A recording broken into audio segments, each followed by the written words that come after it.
come. Mike. Hey, get Papa.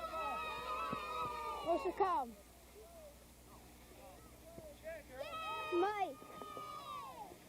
Jamie McHugh. Michael Nelson. Scott McLaren. Michael Hannell. Sean. Alex Fine. Jordan Layton. Alex Scott. Patrick Eden. Jason Steinberg. Michael Marleski. Justin Bernberg. Michael Pavlordo. Michael Schmidt. Alex Leeper. Logan Firth. Jeff Benishell. Gregory Archer. Kevin Pollard. Nathan Reserve. Come on, come on. Alyssa Japsky. Hi, my name is Amanda Bernberg. Louder. Next two. Hi, my name is Emily Bloom. Hi, my name is Elizabeth Hale.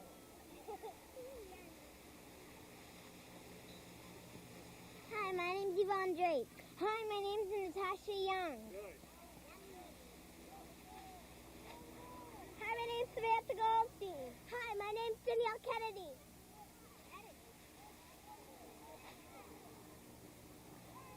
Hi, my name is Kelsey. Hi, my name is Shira.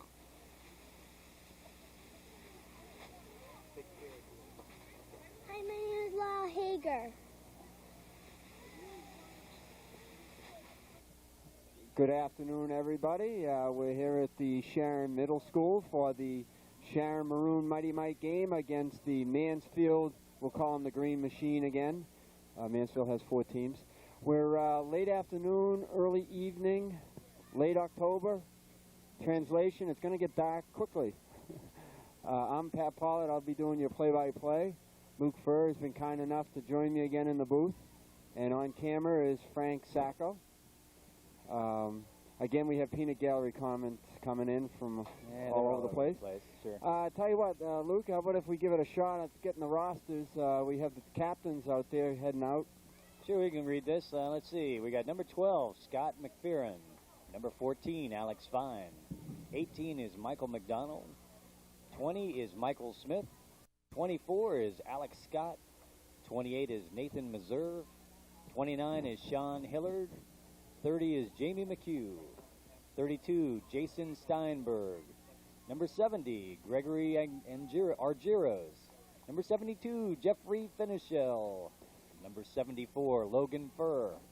Number 76, Michael Modeleski. Number 78, Michael Hannell. Number 80, Michael Papalardo.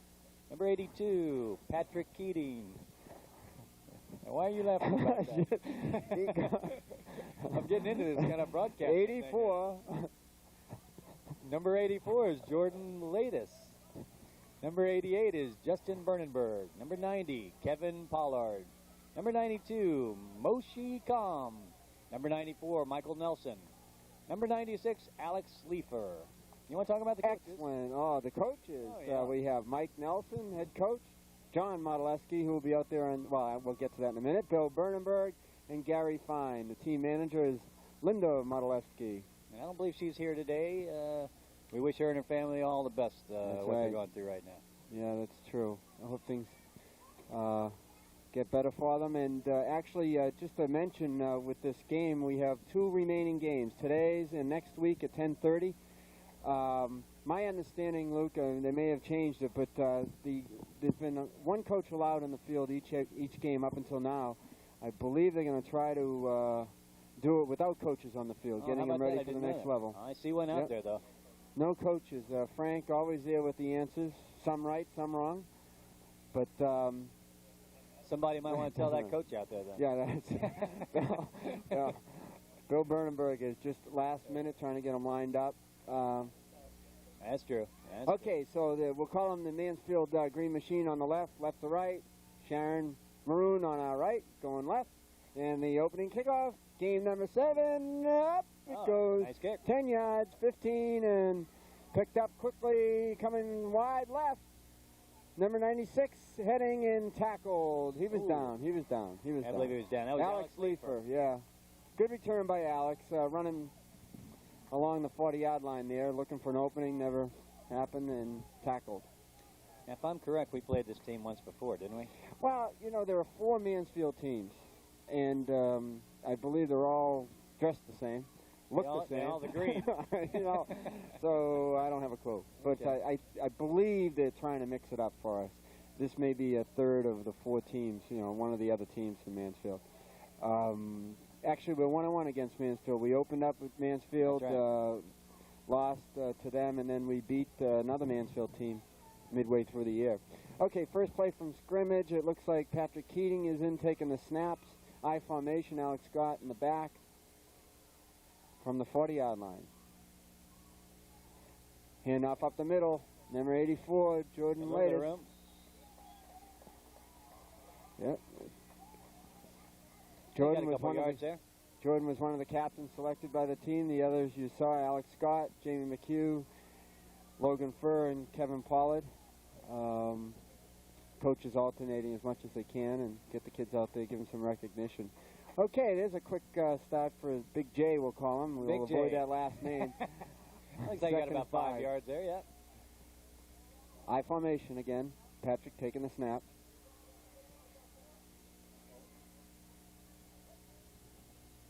Back to Alex Scott. He finds a hole. He's tackled pretty high after a gain of about 3, it looks like. It's going to be interesting, Luke, today where the coaches are not on the field, but they sure probably going to be yelling a little bit louder than they normally do. We'll probably hear him in these microphones. Yeah, Mike Nelson is usually the one out there calling the plays. That's Mike with the white hat out there, right? Yep.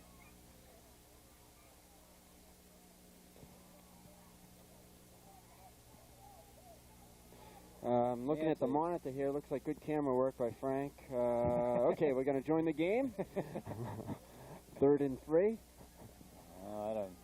A handoff up the middle. Got a little room. Big J's they're trying to arm tackle him and pull the ball loose. He would not let it go. He's a strong one. Yeah, That's Jordan. Big Jordan. Big J. That's Big J.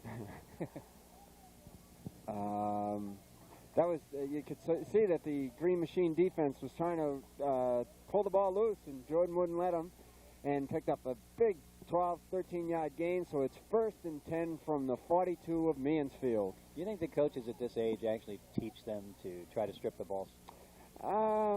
Some do. I'm sure the dads are instructing them on how to tackle. I formation again. Little movement there, but no offsides, no harm, no foul. Alex looking for a hole, plugged up though. No gain. We mentioned it's late in the afternoon, and without the sun, the temperature's probably, late 40s. You figure it's going to get a little cooler as the day goes on, so it'll be interesting. It's a little nippy out here. Yeah, I mean, these kids can hold the ball or not. It's not too windy though, so that's nice. Yep. Okay, we have 2nd and 9 from the, looks like 42-yard line. To Alex, a little slow development, but Alex finds a hole right behind Jordan. I mean, right behind Jordan. Nice job. Good blocking up the front there. Number 78, Michael Hanold is leading the blocks there. So it looks like we've got some high school students out here reffing, is that right? That's right. They asked the high schoolers to ref the game at this level. Last week we had a guest appearance reffing of Leo McHugh and Al Scott. We'll stop right there. Yeah, that was a very interesting game last week. 3rd and 3 from the 35, excuse me. Jordan takes it. He's going to kicks it outside. Okay. Can he make it to the first down? Yes, he's got first down and more down on the 30-yard line. Looks like some lead blocks out there. Kevin Pollard's out there. He already told me I should mention his name a few more times. Number 96, Alex Leifer. Yeah, I think that was Kevin Pollard out there. Yeah, he was. Yeah, it was Kevin. true. Kevin, that was Kevin out there. Well, he was watching the film. He says, Dad, every time I make a tackle, you don't mention my name. I said, well, don't be on the bottom. Can't read that number from here, Well, even though we time- have binoculars here. Yeah, time runs out. I have to name the first few I see. So for those that are making the tackles, good job. Well, this Number is a nice little 78. run so far. Yeah, Mike Hanold is centering the ball again. First and 10 from the 30. Oh, another quick draw to Alex Scott. He's down all the way. First down yardage, looks like. All the way down to the 20, depending on the spot. Let's see. First down. So, Luke, did you see that Alex got it, or did you go for the fake? You know, I was still on the other side of the field. I saw the fake go all the way back, and I'm still there, in fact. Okay, well, come on back and join us. That was a nice fake, though. Let's mention the plays. You'll see the substitution freely. The coaches really do mix these kids in and out, different positions. So 1 or 2 players comes off each time. We'll try to keep track of them. Okay, first and 10 from the 20. Good drive going here. There. Fumble. Uh-oh. There was a little movement, it looked like, before the ball was snapped. Yeah. Refs quickly call ball. Let's see who jumped on the ball. Number 84. I'll give it to him. I just think it's Jordan. That's a Yeah. big J. Big J. I'll give it him. He was down around there. Number 70, Gregory Giros. Coming out. Hustles off. I see what he's doing. Mike's giving the plays to the players, and he's alternating them in. Oh, yeah. That's right. That's right. I'll brief you on what Frank Sacco just told me. That's another one. Patrick's having trouble holding the snaps. I tell you, it might be the, Might it's be a little getting cool, and he has to blow on his hands and make sure they're nice and warm. I see a couple guys with gloves on out there. Yep.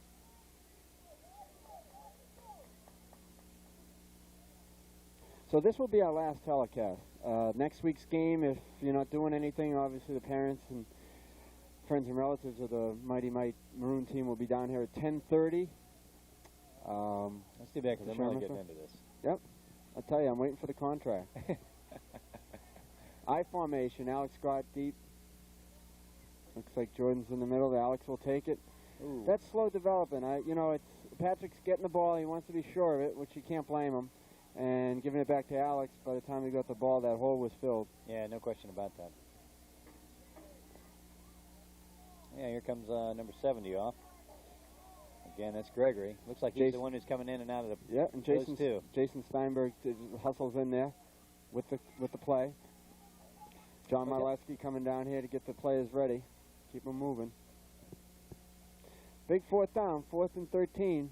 I'd like to get a big gainer here.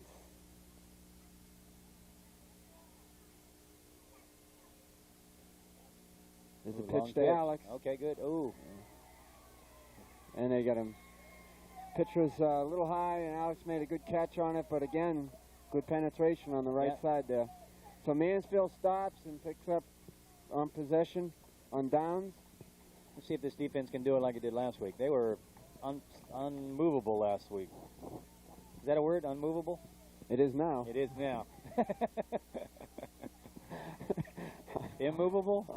Whatever. Yeah, we get that. They were good. They were good. I tell you, the cheerleaders, we have them going down there. Frank will probably zoom in on them soon enough. But Emily Bloom, Yvonne Drake, Samantha Goldstein, Shara Gorski, Laurel Hager, Kelsey Hitchens, Danielle Kennedy, Alyssa Perello, Natasha Young, and I'll get into the other cheerleaders in training, I call them, the younger ones. Okay, 1st and 10 from the 22. Yeah, we have a little movement off. Number 30 is out there, nails him. That's Jamie McHugh. Yeah. They may call a penalty here. Cheerleaders in training, Amanda Bernenberg, Elizabeth Hale, and Alyssa Jepsky. They do a nice job, though. They do. You know, you look at those girls over there, and they're out there all the time just cheering away. Look, I had to mention it.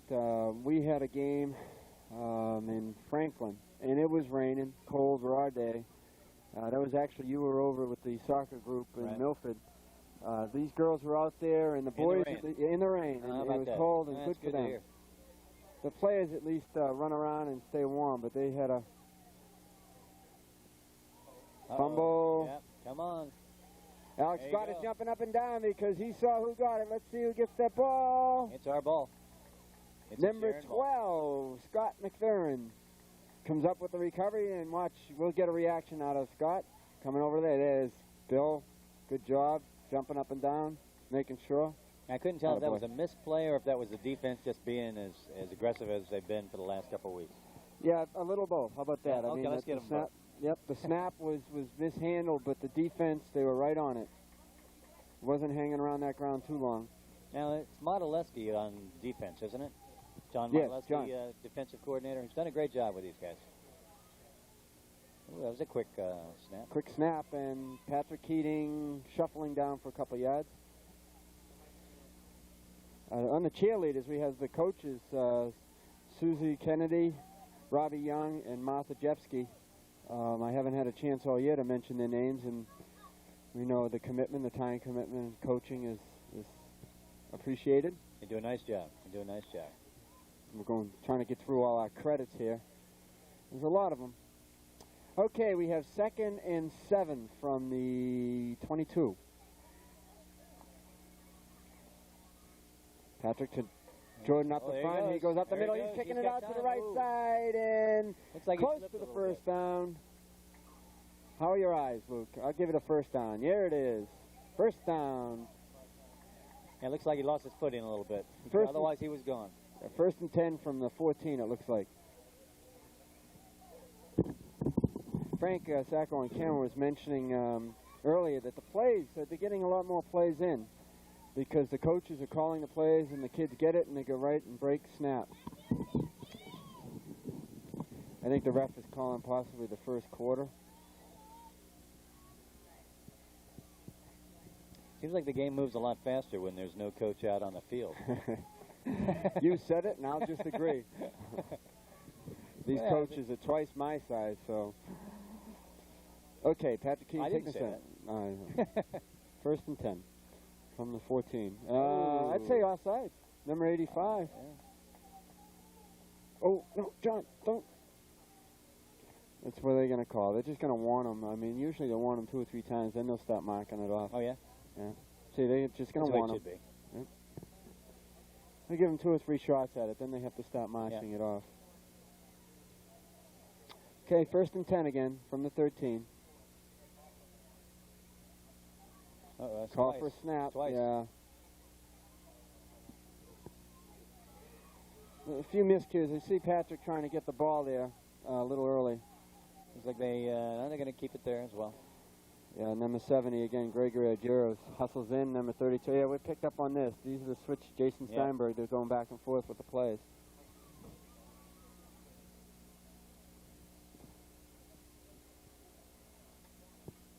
Is it me or are we missing some kids today? Because it looks...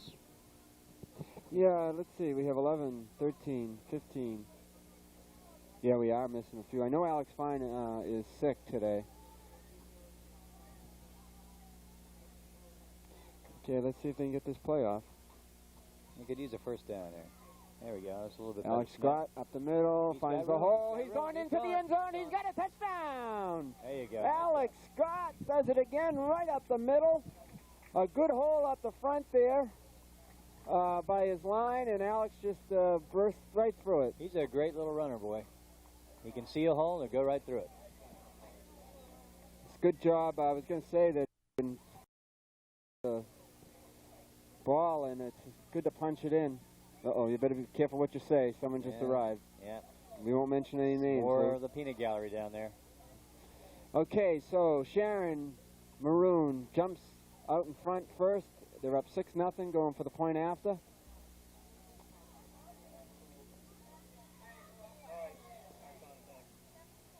Okay, Patrick Keating again, a fumble. Jordan jumps on it. Doesn't matter. Point no good. So that the score will remain 6-0 on a run up the middle by Alex Scott, and gives me a great lead. And a couple of other people I want to mention. I would say that talk about fans. They're Alex's grandparents, Al and Fran Scott. out of Walpole. They come to pretty much every Are they practice. here today? Let's get a picture of them. They're around there somewhere. You know where they are? Yeah, they're down in the field. But anyways, just want to mention that as well. Now they're split up here a little bit. We'll catch them later. But I want to mention that because it's, you know, the parents try to make it as much as possible. That's All nice. the kids' parents. Yeah, that's real nice. But Fran and Al just come over each time and watch them. You can see the cheerleaders over there getting ready, and again, they do a great job here, so no matter what the weather is. Okay, so that touchdown was helped by the fumble recovery, I believe. Scott McFerrin picked it up, and good territory, and they marched down and scored. Now, as you know, at this level, there's no kickoffs after touchdowns. The opposing team will pick it up at the 40. 1st and 10. Hand off up the middle, number 23, and he's met quickly by several players. Yeah, 15 or 20 of them. That's right. And that may be the first quarter. That it is. So that was the last play. I was just going to mention it. We must be deep in the first quarter. That's the last play of the first quarter. Sharon Maroon up 6-0. And we get the cheerleaders.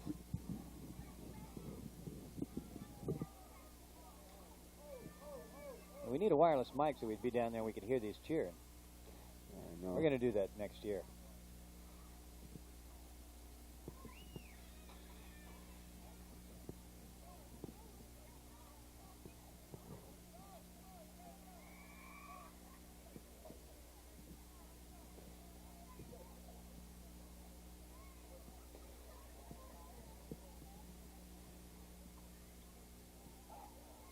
Okay, we're back. We just wanted to give a view of the cheerleaders. And Luke, you mentioned earlier that... oh, okay, Frank. Frank zooming in on the better half of the Pollard family, Maureen. You mentioned earlier, you know, the team has, I believe, 22, is it? 22 players. And it looks like they're 2, 4, 6, 7, about 4 short today. I know Alex Fine isn't dressed, and I'll try to get word on the others who may not. Michael Nelson isn't dressed as well. Yeah, it seems like we're a little short out there. Yeah, Michael I see down there, he's not dressed.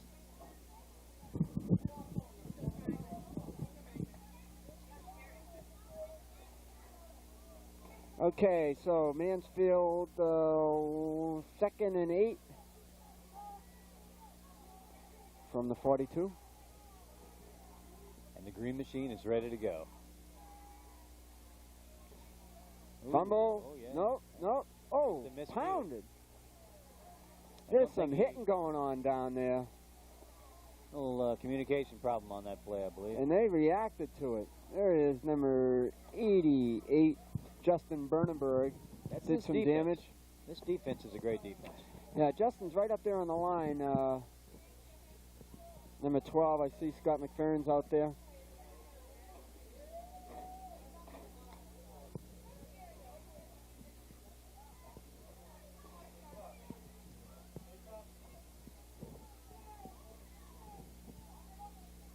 Okay, we have 3rd and 7 from the 43. Good stop here. The defense has played well all year. Oh, they get him wrapped up. I'll tell you, there's, let's see, number 28 was in on that one. Nathan Reserve. Good penetration. Seems like it's been a good day for Sharon. Yeah, actually, it has been. Let's see, this is game number 6. And not to jinx anybody, but I think it's 5-0 as we speak. Every Sharon team has beaten the other Sharon teams played the Fall River Falcons. Right. And I think the gold squad of this. The gold squad played Fall River, and I think they defeated the other team. Yep. So let's see if the Sharon Maroon Mites can continue with the success. 4th and 9 from the 41. Fumble, right there. and that'll be it. It's their ball anyways. On downs, but let's see if we can get a fumble recovery. No. They'll take over, though, and there's the defense. Number 12, Scott McFerrin was smelling another fumble, and he was down there. And Justin Bernenberg hustles off, too. He was there. So good stop by the defense. Let's see if they're going to bring the players in again with number 70. It looks like he's on the sideline again, getting ready to come in as far as a play down the road here. Yeah, Gary Fine and Bill Bernenberg doing their job. John Modeleski really cheering them on. They're pumped. Yeah. They're pumped. That's right. These guys work hard with these kids, and they've brought them a long way. Boy, they sure Okay, first and 10 from the 40. Alex Scott in the back with Jordan up front. To Alex Scott. He carried the ball a little low there. Okay, Yeah. Jamie McHugh hustling off, replacing Patrick Keating. Jamie's, one of the other quarterbacks actually took most of the snaps during the year. Is Jamie out there now? Yeah, Is he's that who it is? replacing He just Patrick. came out? Yeah, it looks like Patrick's holding his hand. I don't know if his hands are cold or not. I think it is. Oh, I do too. I think it's definitely cold out there. It's not very cold in this little room here, but it's... Oh, you have gloves on. That's right. Been here, done this. Oh, there's a fumble right away. And oh, Jamie, that was good. Jordan jumped on it, and Jamie said, "Not yet. I'm used to this stuff. Let me run it." Let me see if I can pick this up and go a little bit. Okay, we're probably midway through the second quarter. It's 10 minutes running time. They'll stop the clock for timeouts and, out of bounds and stuff. But basically, it runs right through 15-minute quarters total time. Number 32, Jason Steinberg hustles off, and number 70 hustles in with the play, Gregory Argyros.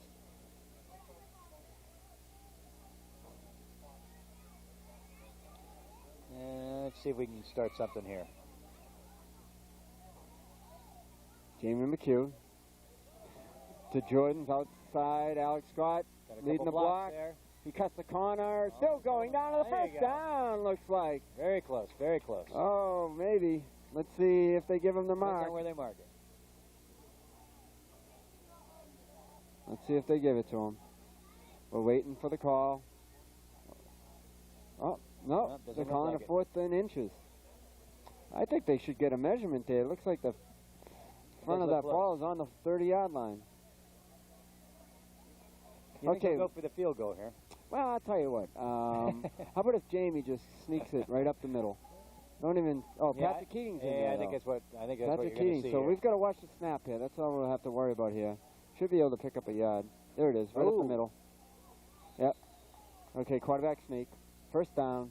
He got that distance. He might have come back a little bit, but yeah, they give him forward progress. So that was the play to call. I mean, Patrick just says, say you just want the snap to be there and you're up the middle. Yep. Let's go. We're running the ball well today.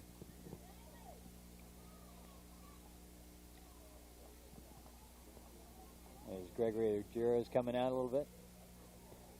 Yep, Jason probably is already in with the play. I see Coach Mike Nelson talking to Jamie McHugh on the side. I hear also that they're, trying to rest some of these players. They're short number of players. They're trying to get them some rest in between defense and offense.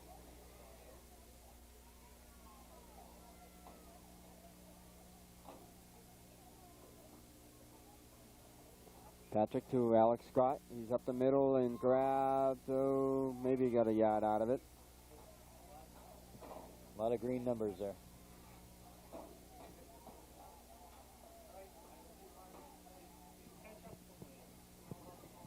Okay, number 84, Jordan latest hustles off the field. Big J. Big J, and the other Jamie McHugh is in to take the snaps, it looks like. Nope, Patrick's still there. Jamie's in the backfield. I see Mike Nelson just sitting over there just watching that team. Yeah, chewing at the bit, hoping He's to be chewing over over there. Be good to keep this drive going. He hesitates a little bit. Jamie McHugh dances outside, keeps his feet, and piles down to the 25-yard line. This is just workhorse-type game up the middle, running up the middle. That line is doing a good job up there.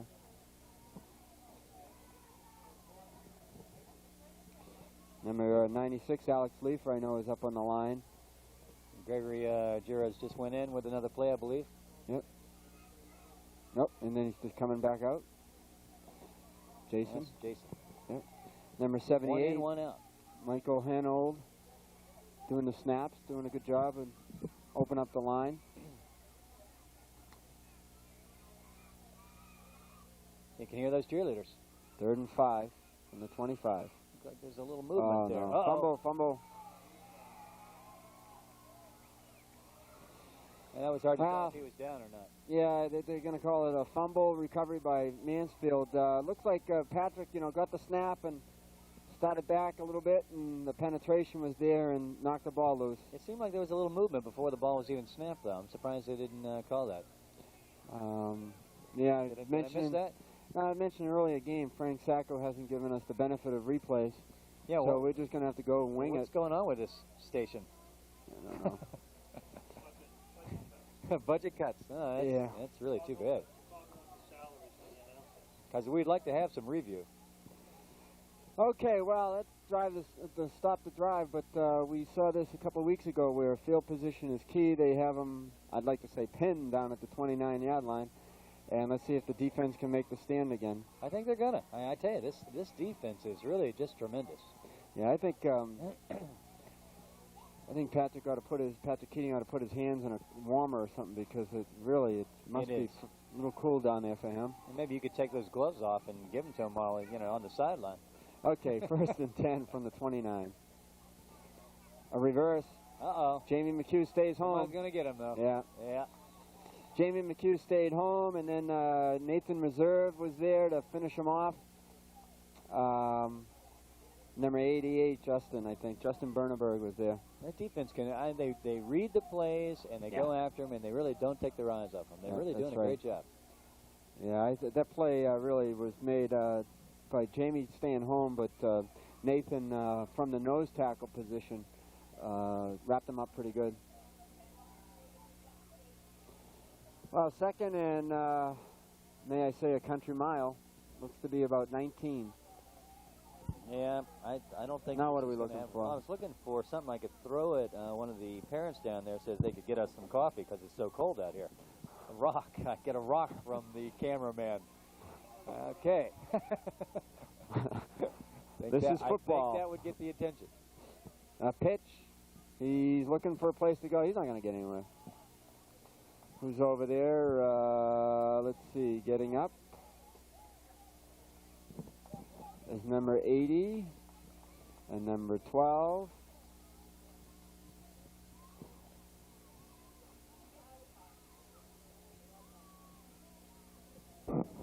Dunkin' Donuts. Yeah, just could you run to Dunkin' Donuts? It's so cold out here. We're trying to, make the town of Sharon more pleasing when they listen to this broadcast, but we need coffee. Some of the fans do take this game seriously, as you see there. Mighty Mites Rule sweatshirt worn by Al Scott, Alex's dad, former Walpole High football player. Was he one of the refs last week? Moving right along. He's coming outside. Jamie McHugh wraps him up. Yeah, I saw his knee buckle a little bit, but he's up. Jamie's staying home, outside linebacker. Something he's really come a long way on. Against Ponequid, he was so aggressive with his defensive play that he was, caught inside sometimes. Now he's learned to stay outside. Seems like they get a lot more forward position when they're running sideways like that. Jose? Is that Jordan's dad? He's out there saying they're going to punt. Well, you don't see many punts. It's his birthday also. Jordan's dad. Jordan's dad's birthday, or it's Jordan's his birthday? No, it's his dad's birthday. I don't know what they're doing here. Sing a little happy birthday song to him? Or? I don't know. Once I figure out what the ref's doing.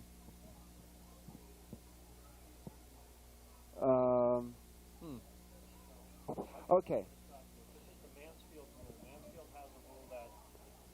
Fourth down, punt it, they get so many yards. Yeah. Okay. Okay, so Frank Sacco told us we are the home team, so we probably want to get this right. The situation was 4th and, it must have been 20 yards. Mansfield, I guess, plays by a rule that if you elect to punt, you automatically place the ball down some 25 yards or whatever it may be, and it'll be 1st and 10 for Sharon at the 46.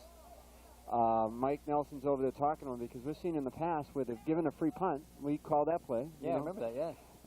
But I think knowing Mike, will probably let him go ahead, and it's getting cold out.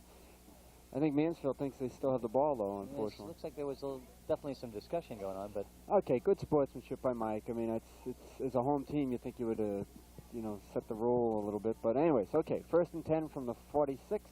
Patrick Keating gives it off to Alex Scott, and he's trying to get outside, and he does. Good job. Ooh, late hit, but that's all right. No harm, no foul. 2nd and 5. Yeah, because, he wouldn't have punted it that far.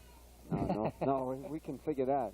And as we were talking a couple of weeks ago, the only danger is if you kick it behind you. Right. I would like to have seen the punt, though. Yeah. And the cheerleaders are just going crazy out there. I don't know if you can hear them, but they're going.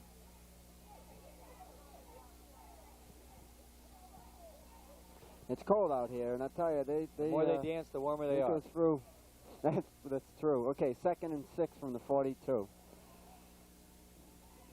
Alex waits, and just an observation. It seems like after the snap, Patrick has to get it back to the back a little quicker. Seems Alex is ready to go, and it's timing because the holes aren't opening up quite enough. Yeah, quite fast enough for them. Right, they haven't worked it out much. So I would say that may be the end of the first half. Frank? Yeah, nice job. And the Sharon Maroon team is ahead 6-0. They have controlled the game. Let's see if they can keep it going for the second half against this Mansfield Green Machine team. What do you think? I think you so. Think they're going to do it? They're going to do it. I think the defense will do it, and definitely with the offense, they're looking good today. Okay, at the half here, 6-0 Sharon Maroon. We'll probably take a peek in at the cheerleaders, see if they're doing anything spectacular. And then we'll be back with the second half soon. Coffee for everybody.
And we're back.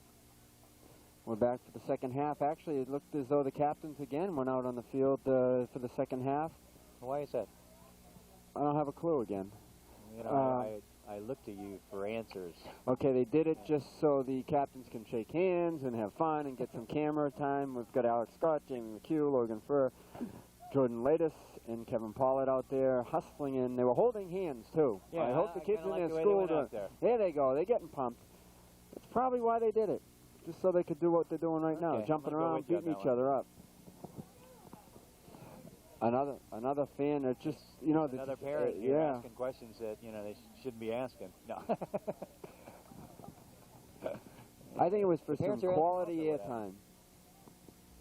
Okay, well, the scoreboard is up there, bright, shiny, showing 4th down, 10 to go, 0-0 score, so we'll ignore that. All we know is that it's the third quarter, 10 minutes running time. If the Sharon Maroon team can, you know, tighten up their defenses they've been doing all along, maybe get the offensive timing down a little bit. Sure. They'll be fine. As you had said before, it looks like there's only 1 kick per game for the teams. Let's see how far this goes. Yeah, I think Justin should be out there. Yeah, Justin Bernenberg is the kicker. Mansfield kicked the opening kickoff. They'll kick it one more time to open the second half, so each team gets to kick the ball. I would say that, let's see if Justin can get it. A good kick is over the 50, over the heads of the front line there, landing somewhere in the vicinity of the 45-40. All right? Okay, let's see if we can get a little air on it.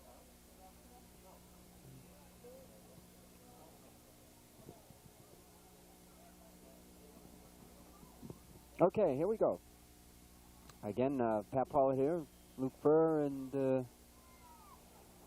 Frank Sacco on camera. Let's see. Oh, there nice it is. kick. Nice Bing. Beautiful kick. Strong kick. Number 50 picks it up. Alex Scott. Mr. Speed, Kevin Pollard. Oh, nice and let's see. Did Justin get over there too? No, Jordan. So what a way to start. Alex Scott, nice. Kevin Pollard, and Jordan Latus. Great, great. I feel good because I was able to announce Kevin's name. I won't have to listen to it again. I was going to say Kevin's name for you. I know. Not that I'm scared, but I'm petrified. But it was a good pursuit by all three of them. Kevin, you look good out there. Yeah. You're watching this. And I can't say tackle him just like his mother, because he didn't like that either. One cannot win in this game of life. That's going to come back to you, that little line right there. Okay, here we are. 1st and 10 from the 34. Mansfield, field position here. Mansfield really hadn't had much of a sustained drive. I think what Sharon has to watch out for is the break play. All year long, the defense has been great, stopping the runs and stuff. It's when they cut back or you know, find an opening that they go all the way. That's their only trouble. This defense is holding everybody, though, lately. I mean, they right. really are doing a fantastic job. Okay, we have a single linebacker there, and we have 2, 4, 6 on the line. He's back to pass. He's rolling out. You better watch out. Oh, popped. He decided the pass wasn't the thing to do at the time. That was Justin Bernenberg sending a message. And you can hear his dad on the sideline going, "That's the way to hit him." Oh, that was a good hit. You could see that the quarterback had no receiver, and again, quite frankly, I don't know how they can see up over their offensive line, but they didn't see a receiver downfield. He tried to come back, and Justin said, "Hello, I'm Justin Bernenberg." He changed his mind real quick. Yeah. Okay, look at you've got Jordan Latus up there, Justin's up there. Let's see, number 12, I think. Scott McFerrin's up there, 76. Michael Modeleski. In the backfield, you got Michael Smith and Logan Furr, it looks like. Nathan Meserve is on the nose tackle.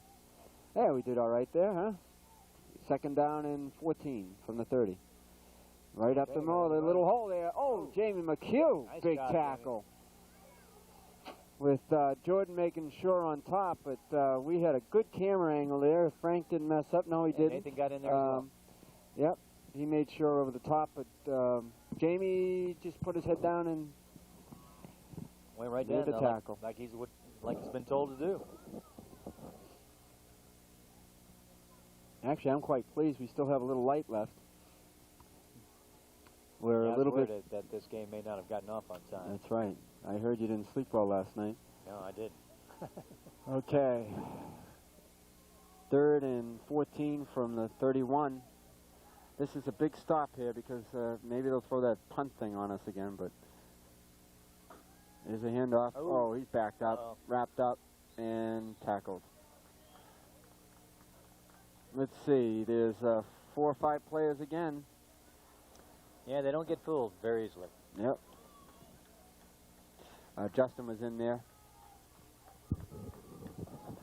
Kind of like it when these teams get together at the line and they put their arms out to find out the exact distance. Yeah, that's true. I can't help but laugh. I mean, you know, if you look at these kids that they've been playing together here as a squad since August, early August, and here it is, late October. The commitment of these kids, the coaches, we mentioned the cheerleaders several times. It's a long, long time. It really is. The month of August was 5 nights a week. And it goes now, down to 3 nights. 3 nights. Oh, yeah, and these kids are trying to balance homework. The coaches made it clear to them that if your homework's done, you can come to practice. And as parents, we appreciate that. And they even do an hour and a half before each game. That's right, yep. I find that kind of interesting sometimes. Well, with football, they try to slow exercise, get some hits in before the actual game. Okay, 4th and long. Let's see, there it is again. Penetration by Justin, gets popped, but he's wrapped up. Let's see. Not getting much distance there. It's a good, looks like they good tackle. Kevin Pollard's in on that. Jordan. I saw there. There's good block there on Justin. Good defense again. There's John Modleski out there and Bill giving them all a good hand there. It's kind of interesting. They say the coaches aren't allowed on the field, but I'll tell you. I'm not so sure they need to be right now. You know, it's sometimes this is probably better for them. Well, I have a chance next week. We will not be televising the last game, but if you view this tape, the time will be 10:30 next Sunday at the lower field at the middle school. For parents and friends, you'll probably get the messages this week. For those that are watching without a life, come on down, watch it live. Who are we playing next? Attleboro, I believe, is the last game. Okay, 1st and 10 from the 32. Looks like Patrick Keating's still taking the snaps. He pitches it. Nah, see, it's taking too long there. Pick it up. Too long. Alex Scott has it. Looks like he did get it. Yeah, I just, you know, as you get the ball, he's turning, and there's some penetration there, but he's got to try to get the ball off a little quicker. But give Mansfield some credit. They're penetrating very quickly. Yeah, they read that one well. Pitch was a little high. Yeah. Well, he was hit as well, but it comes down to really, it's all timing. There's just no excuse. I mean, these kids are 8 years old. Yeah, I know. At this point in time, that pitch should not be high. Just as long as they don't start getting tutors in school, as we know from other leagues. Remain nameless, but college ball is a fun sport. Okay, here we go. 2nd and long. Patrick again taking the snap. He looks back to Alex Scott. He's got a little better timing there. You can see it. He gets outside. He's the 25. No, they're not going to catch him. He's down to the 10, the 5, and he's touchdown. Holy moly. Who says Pop Warner football isn't exciting? That was, Frank, you're right. That was a C division level play. And I just made the comment that the timing was there. Patrick turned and handed the ball up to Alex. He hit the hole. Bing, bang, bong. I'm out of here. I don't know if they have ear sets in their helmets yet, but he might have heard you say that. Okay, we won't go too far. Alex Scott, beautiful. That was a great run. Nice hole on the left side there. You blockers, you know who you are. It was a good job. All right, let's see how about this extra point here. That's right. That'd be 12 now, right? Yep, it'll be, it's now 11. It's 12. Yeah. Okay, we're not going to do this math when you go again, double, are we? I have the pen. Double digits confuses me. He's going in. Oh, yeah. Come on. There he is. I know that. I could just tell when he got the ball. He stood up and looked around and said, okay, I'm going in. Yeah, that was Jordan. Jordan. Big J, point after. Big point after. That'll put him up 13 to nothing. And for those of you who listen out there, we are parents first, so we're a little excited. And our math goes haywire.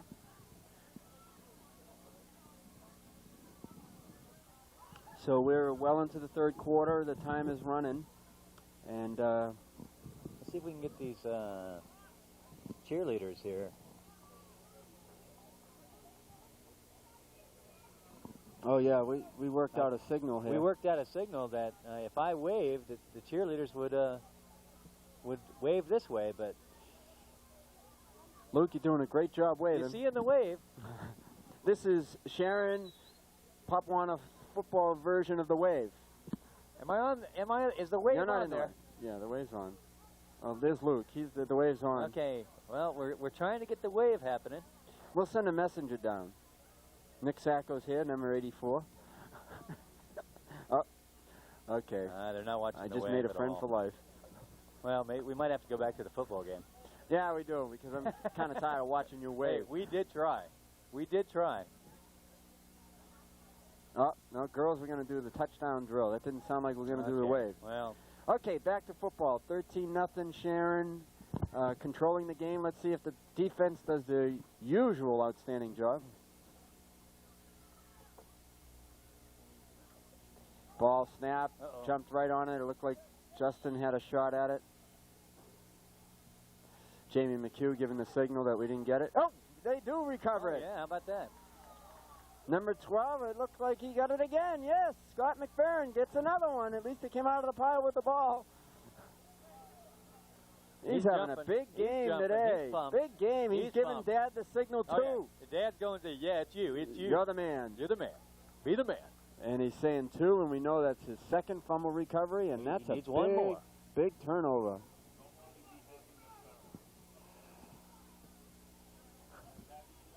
Okay. You're not going to sing to us, are you, Frank? No, Okay. but Because we sang last time. hey, if we can't sing Happy Birthday to Jose Latest, then we're not going to let him sing. Right. Don't worry, be happy. Exactly. To the world. Okay, Patrick Keating again in there. He's got the gets the tripped ball a little back bit. to Alex Scott somehow. He managed to get it. Looked like there was again some timing there, and he stumbled, but he got it back to Alex nicely. I sense a little bit of bubbliness on the part of the Sharon Maroon I think it's, team. yeah, They're there's bouncing bubbliness. around. Yeah, a little bubbliness out there. They're getting giddy. Yeah. Not like us.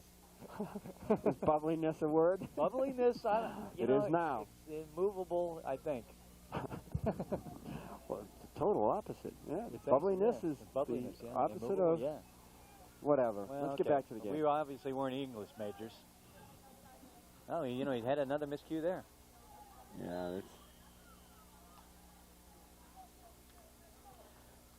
Well, as we mentioned before, I don't want to jinx it, but with the defenses the way they are, 13-0 is a comfortable lead.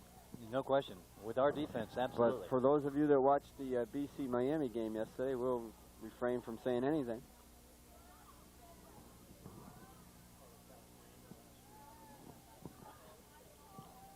Okay, Luke continues to try to get the wave going, and we'll get back to the game.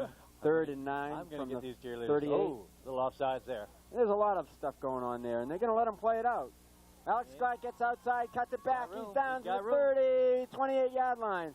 And I'll tell you, there's an awful lot of movement going on. I don't see the coach too upset. He figures, hey, what the heck? We moved, you moved. Keep it Let's going. all move together. Oh, this game should get over soon. we are losing it. Okay.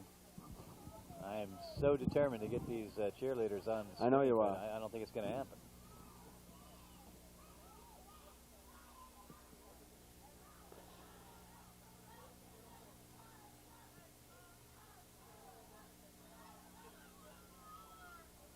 Okay, 1st and 10 from the 28.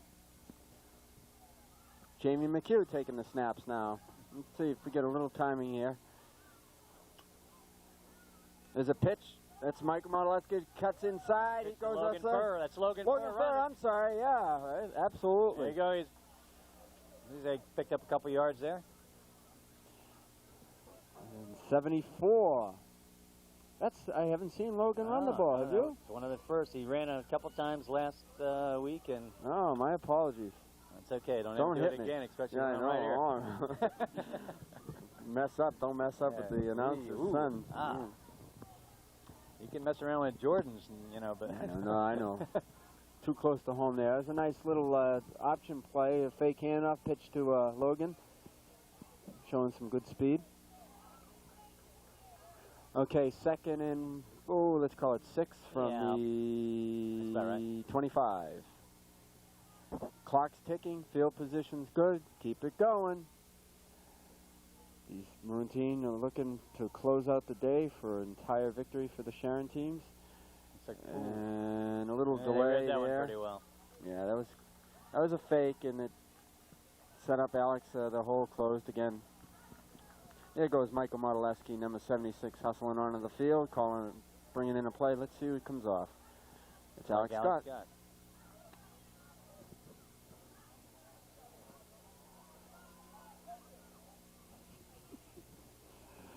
That John Modeleski you just saw on camera giving the nose thumb to me. I'll be guilty of that. I started it. Enjoy the film, John. Okay, turn and 7. Looks like a little movement again. There's a a little fumble. Number 74, the green machine, quickly telling the rest it's a ball, but I think Sharon actually picked it up. Jamie might have jumped back on it. That was a hard one to tell right from there. Yeah, it's Sharon's ball. That's good. So both quarterbacks having a little difficult time holding on the ball, and we'll chalk it up to the weather. Mansfield quarterback also has had trouble holding. A couple times, Yeah. Actually, more than a couple times. Yeah, that's right. So I probably could get out on the field and sell these gloves I have for a pretty penny, but I won't. No, it's nice and warm in here. Somebody did a nice job with this blanket here, covering this window. That's third quarter maybe, huh? Or do they want him to move back? That's the end of the third quarter. Okay. With the score is now 13-0. The referees will march down the field, and we'll try to get another shot. Luke is determined to get them these, on the wave. Yeah, these cheerleaders just aren't watching.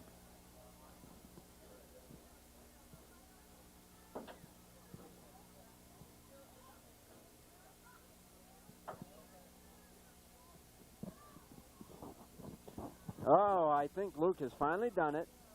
And here we go. Cheerleaders. Yeah, all the cheerleaders are looking at us now. Well, I'm not so sure there they did. Go. There they got it. There they go. All right. They're doing a wonderful job. Sure, there you go. Luke is happy now. I'm happy now. He worked hard. They work hard out there.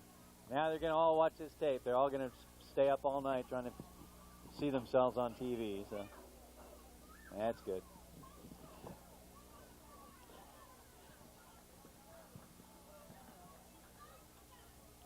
Well, Mike looks a little perplexed out there, doesn't he? Mike Nelson looks a little perplexed out there. Yeah, he's probably trying to figure out what to work in there.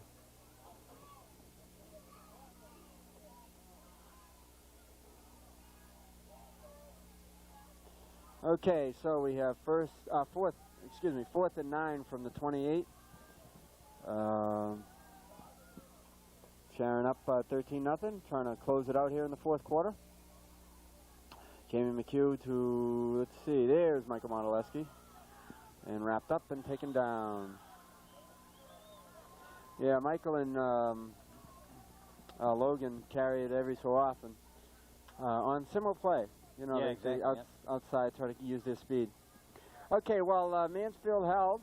They'll get the ball on downs. And I might mention also, Mansfield, I know they all look alike over there. There must be at least 60, 70 kids over there. They're all green. But Mansfield has quite a program. They have 4 Mighty Mighty teams. And then, and they have 2 teams all the way up through the divisions. Wow. Whereas Sharon, the only, population is their Mighty team and 1 team in each of the divisions up above A through D. Well, and this seems to be a different team we're playing. It is. From the first time we played. That's right. I think my understanding is the team they played and beat last time was one of their better teams, and this team is right up there as well. Well, it was nice and warm in here, and it I looked like Frank decided to take the... Yeah, no, Frank's doing some house cleaning. I'll try to stay with the game as I get distractions all around. Talking to the coaches, they would prefer to play the team we played first. Oh, yeah, we wanted a little measure, revenge to measure their improvement. And, whoa, baby. Ooh. I do believe... It's like Justin. Justin said hello again. Justin's having a big game. Doing a little on the head line. button there. That's what we have termed bubbliness. I don't think that's really the bubbliness you were talking about before. No, that's... That's more of the buddiness. Is that a word?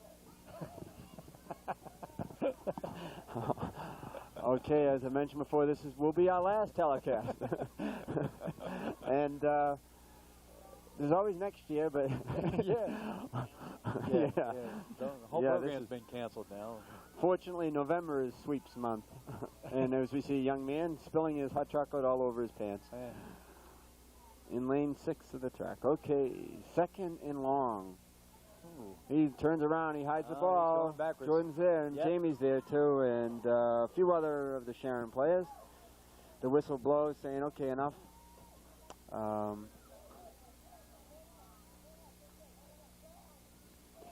Coach is hustling on the field. Number 80, Michael Papalato. Hurt a little bit, but he's walking okay. Like number 20, Michael Smith's coming off, and looks like 32 went back in, Jason and Gregory. Yeah, we mentioned earlier that 3 kids, Alex Fine, Moshe Kam, and Michael Nelson are not on the squad today. They're not feeling well. They work very hard. If they watch the film. I'm sure they hate missing every game. Yeah, it has to be. Each game. But they'll be back. They've all played very well this year. Just can't call their names today. No. Boy, we just did. That's true. Hadn't thought of that. Okay, third and long. Let's see, this defense is just locking in on them. And again, Justin hits him. Oh, yeah. Then recovered. Now, if that's the same. No, let's see. Who's get it this time? Someone jumped on it real good. It's hard to tell who it was. And I see number 28. Yep, I'll give it to him. Nathan Meserve. Good. Didn't mess around with it at all. Not at all. Looks like Scott was right there, too, though. It looks like they were both right there. Yeah, Scott was looking for a three-peat. Yeah, you wanted it. Good job by the defense. It certainly shores up, you know, the team with this defense the way they've been playing. And the offense, I mean, again, the quarterbacks are having trouble holding the ball, which is understandable on both sides. But still, I mean, they've got a running game. Yeah, they're moving the ball pretty well in spite of that. They might want to work a little bit on opening some of the holes a little bit better. And obviously, it's easy to coach from here, though. Yep. Uh-oh. There we go. There he goes. Jordan Lattis on the outside. He's going to go all the way. He's down to the 10, the 5. He's in touchdown. Jordan Lattis scores one for his dad as a birthday present. That's guaranteed. Big J. Dad's happy now. His dad is over there. He's the one jumping up and down with the yard marker, or the down marker. We mentioned earlier we'd sing happy birthday, but we don't want to drive him away. A little more right. There's birthday dad. Right next to the arrow going to the left. There you go. Now known as Jordan's dad. Or we'll call him Papa J. Papa J. Okay, Papa J. His birthday today. Good. Okay, there's a great run there by Jordan.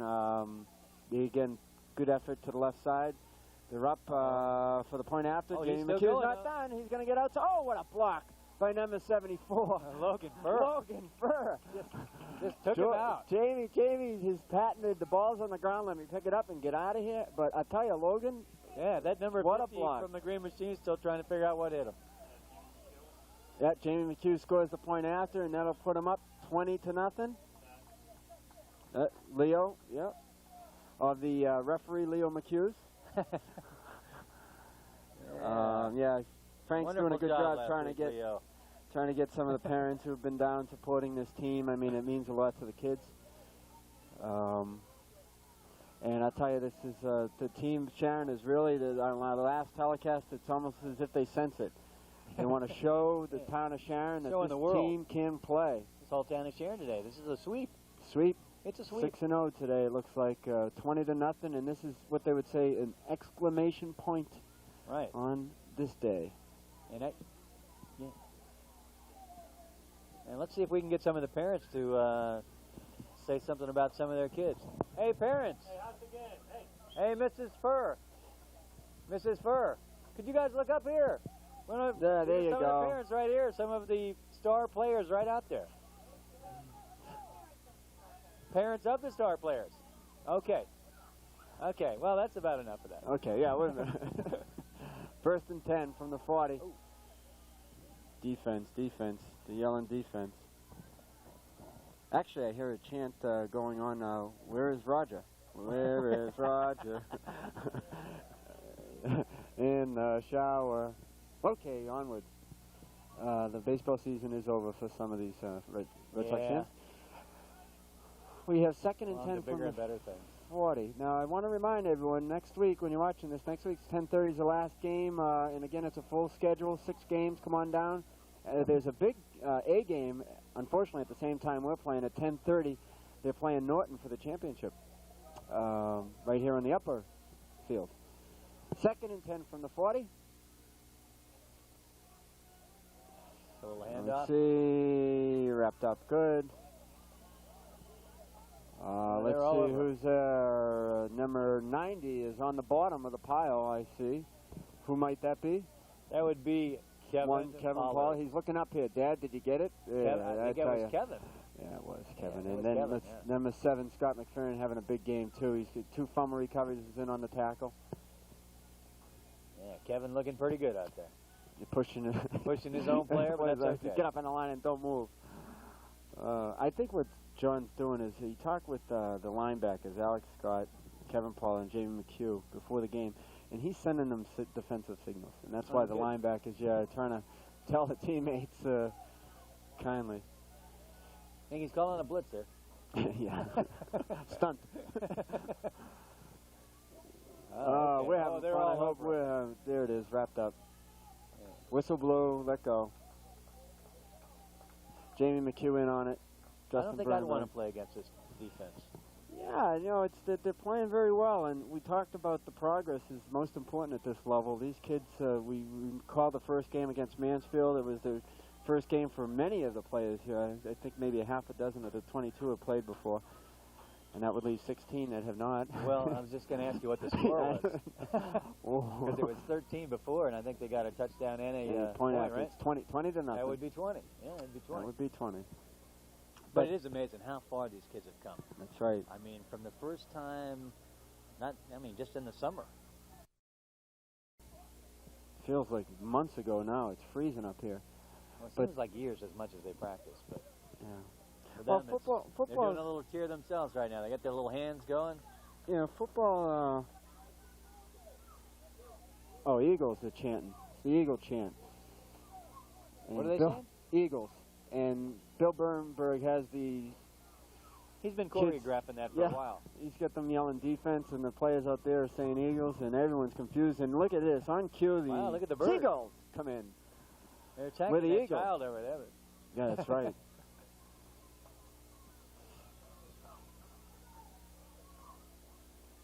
There's Mike Nelson in the tell you, booth. Mike Nelson is Mike in the Nelson booth. in the booth doing a great job. I was afraid he was coming. I was afraid he was Mike. coming after us. I mean, we've never been critical of the coaching. Yeah, I thought he was coming up after us. I didn't think he heard us. Well, that's true. Anything you said, you said. Anything I said, you said. All I said was he looked perplexed. Oh, well. He didn't right Is that a word? I think that was a word. Okay, well, 4th and long, 11, and let's see if the defense can hold them one more time. The giddiness is getting larger, and they're looking right. And popped! Again, a big tackle in the middle there. Who's going to get up? Oh, I'm going to have to say that might have been Kevin. That's Kevin Paul. I didn't know who it was, but that was a good tackle. You could hear the pop from up here. That was a good tackle. Kevin, I think we've said your name enough tonight. I mean, yeah, I know. You're doing a great job, That's Kevin. right. Sit down. Take a shower when you get home. Okay, at least watch this. I have to be careful because, it's... the other parents. Yeah, I mean, if we keep calling our kids numbers all day long, we might want to say a couple of parents names. might have to start complaining. But then again... Well, Who cares? That's why we do this. Right. Because the pay is really not very good. I even asked for some coffee. None of these parents right down here would even get us coffee. Let's be more specific about which parents. I would say the one in the red coat, which would be more specific. Mrs. Furr. Oh, there you go. Yes. Okay.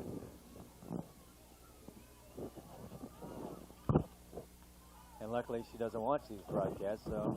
Well, I'll make sure I remind her to watch this one, because there have been several comments thrown her way.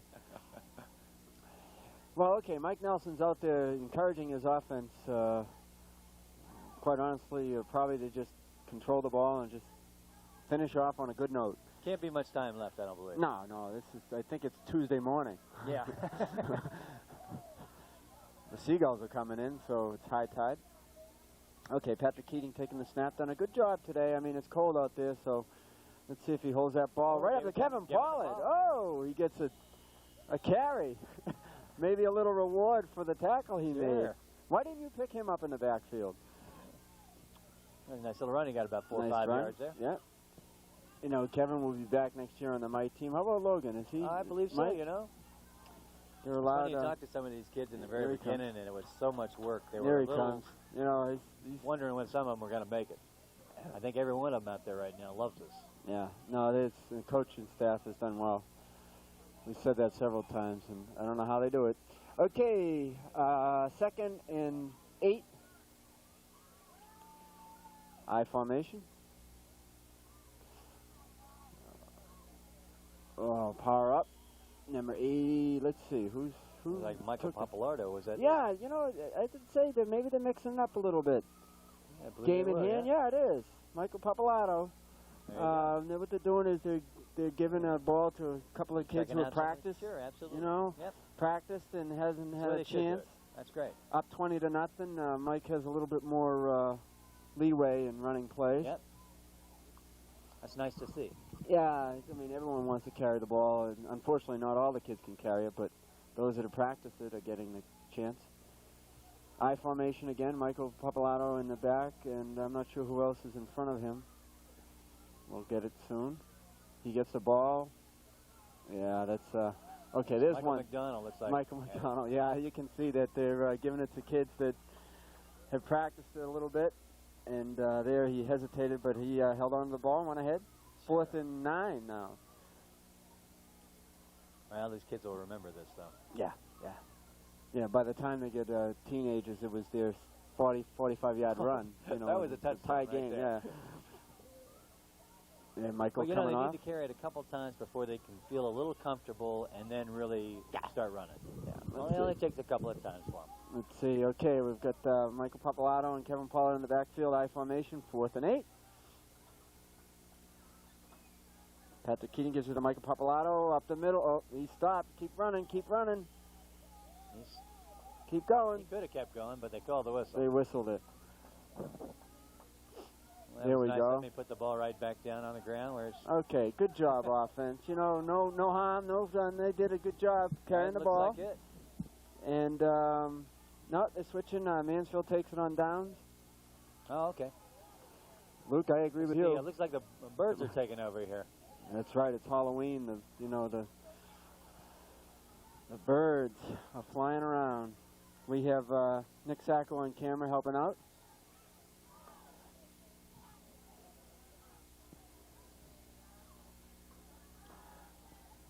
There shouldn't be much more time left in the game. Yeah, I would think that it's got to be pretty close. If we say it loud enough, do you think the rest will hear us? There should not be much time left. Sharon up 20-0, totally dominating this last game, televised game. Super job. Oh. Up the middle again.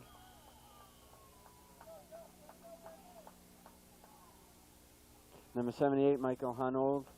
Number 82, also Patrick Keating coming back. Patrick Keating coming in. Logan Furr coming out. And so is number 84. Jordan Ladis. Big J. Oh, wait a minute. Now number 72 back on. Jeffrey Fenichel. I think they're trying to confuse us. They haven't done it yet. Number 28. Nathan Missouri. Comes off. Keep trying, coaches. You can't get us yet. No. As the birds continue to fly over. And my left foot is frozen. Well, it was a lot warmer in here before. That's right. Starting to get a little cooler now. That's game, and there it is. There it is. We did it. The Sharon Maroon squad just all excited for the second time they've defeated Mansfield. Super effort today. Offense and defensively, the defense stood up, but the offense punched it in 3 times. That's right. Alex got a couple of times, and Jordan one other time. We hear at the Sharon Middle School the final score is 20-0. Sharon Maroon team winning.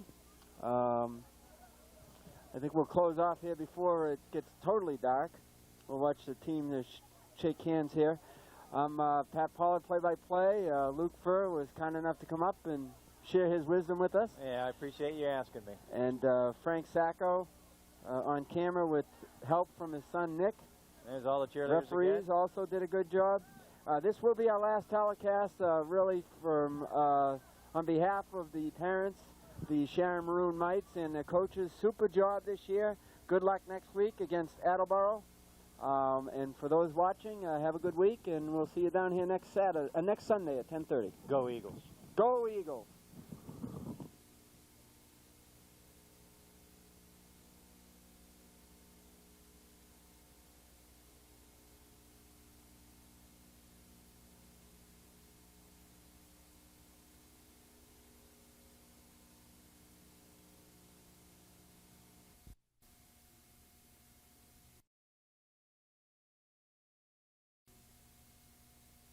Half of our public school teachers in America are going to retire in the next 5 to 10 years.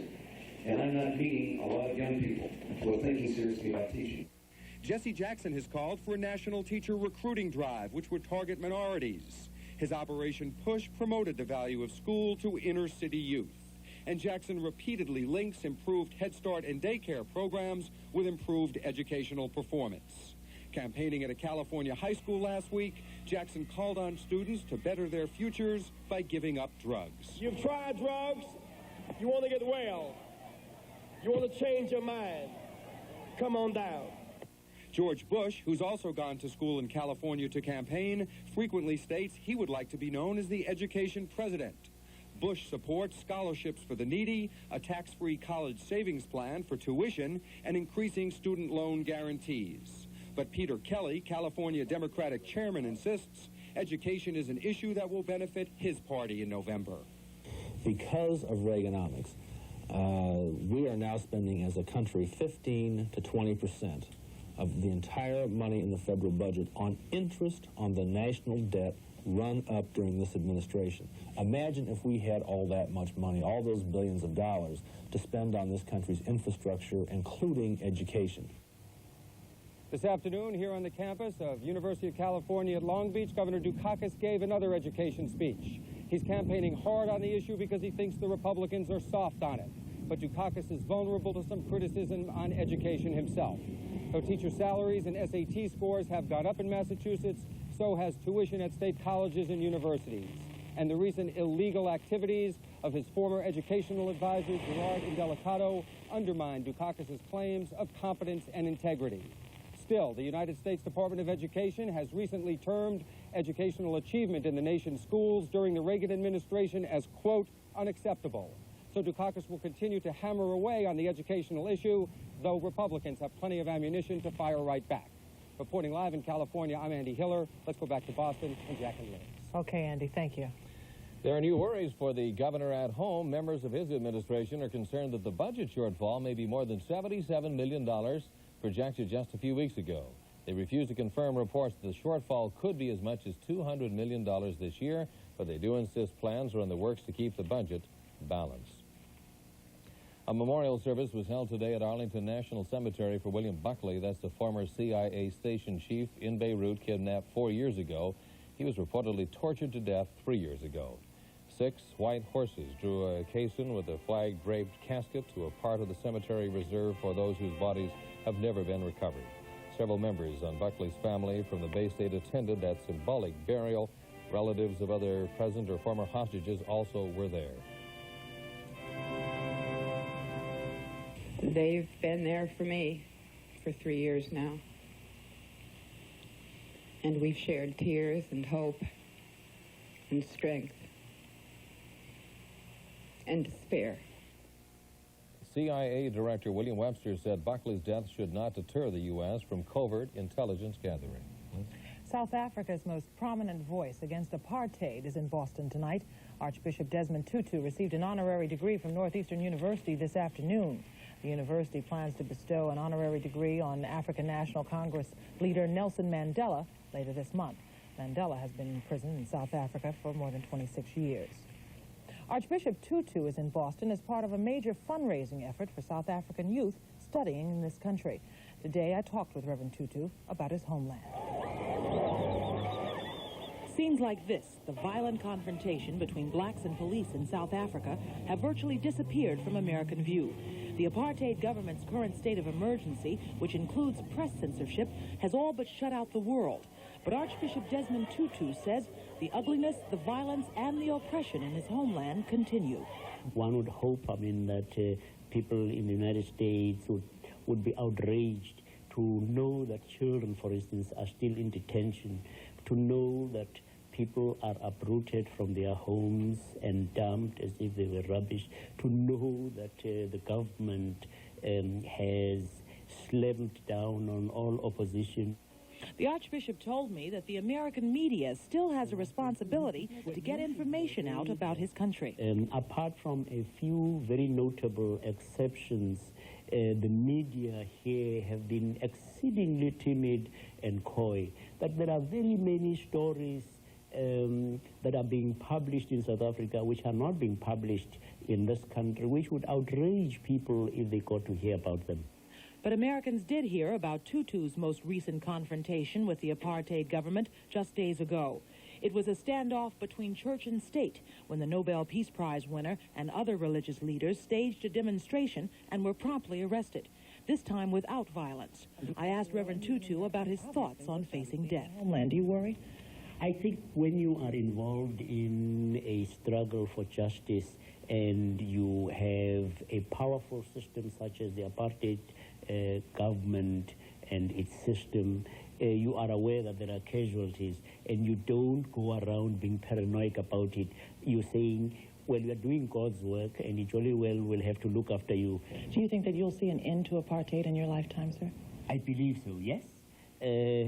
But it doesn't really matter in the end, because it is a struggle that involves over so many years. What matters is that one day our country is going to be free, and black and white will discover that they would have to be free only together. The Desmond Tutu Scholarship Fund in the New England area is expected to total more than $100,000 and will provide college education for 10 South African students. Jack? Yeah, it's an interesting interview. He seems very accessible. He is. So feet are on the ground. He's a man of God. Very enjoyable. All right, talk about enjoyable. How about the weather today? I saw everybody smiling. Everybody's smiling, and we really have a nice weekend on the way. A little line of thunderstorms and showers going to come through tonight. It's going to open the door to a nice May weekend. Tomorrow morning about 11 o'clock? Perfect. Good. So we can walk for Wednesday's Child in Peace, Jack. And coming up later on the evening edition, after Dave, the opera classic La Traviata is opening Sunday with the Opera Company of Boston, and Joyce will have that suggestion and more in her weekend preview. Make room for Row living room furniture at Ruderman's special low prices. Make room for value, make room for Ruderman's. Beautiful sofas, love seats, sleepers, and chairs from Row. Special price reductions from Ruderman's. An incredible selection of styles, fabrics, and colors. All this and Row's lifetime warranty on frames, springs, and cushions. Only Ruderman's brings you this exclusive lifetime warranty. Beautiful. Make room for value. Make room for Ruderman's. Save now on Row. Any house paint will cover paint, but it takes good surface preparation and a good paint to really stick to paint. Olympic Overcoat house paint is specially formulated to bond to paint and protect against peeling.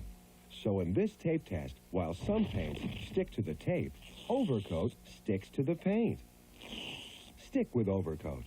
We have the inside on outside protection. Olympic. Thinking of buying a new sports car? The Mazda Dealer Information Center has a great suggestion. Choose from 3 new Mazda RX-7s. Like the convertible. Come on, open it up. And here's the SE. No wonder RX-7s are legendary. The turbo really flies. 0 to 60 in 6.7 seconds. Convertible, SE, or turbo, there's an RX-7 for you. Come drive a Mazda. One drive will make the difference. The Museum of Science presents an exhibit of monumental proportions. Ramses the Great. Nobody beats Midas. Nobody. Here's why. Your Greater Boston Midas dealers offers the Economizer Plus muffler at $30 installed. Lifetime guarantee. Sears Super Saturday is back. A one-day sale with more savings than ever. Sears does it again. One day, this Saturday only. Sears Super Saturday.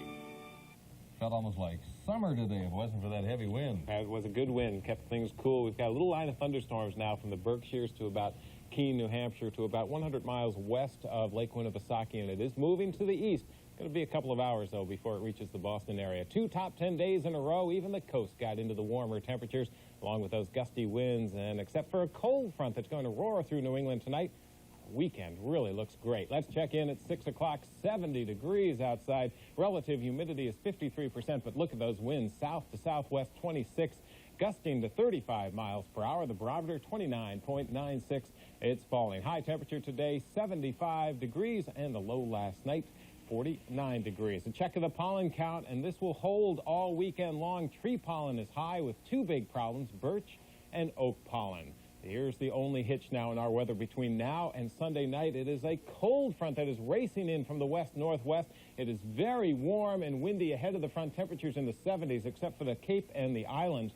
50s with a lot of fog now rolling in, but it is cool and windy in behind the front. And this contrast of air masses, warm air ahead, that cool air behind, it's really mixing together, and that's triggering a line of showers and some hefty thunderstorms as the front continues to move to the east. A great view from the satellite. Can really pick the front out as it zips our way to the east with clouds, showers, and a number of popping thunderstorms right along the front. Now, this front is going to start to affect us in the immediate Boston area after 9 o'clock tonight as it moves from west to east. Everyone's going to see a couple of showers tonight, but a few spots will see a pretty strong thunderstorm, especially to the west and to the north of 495.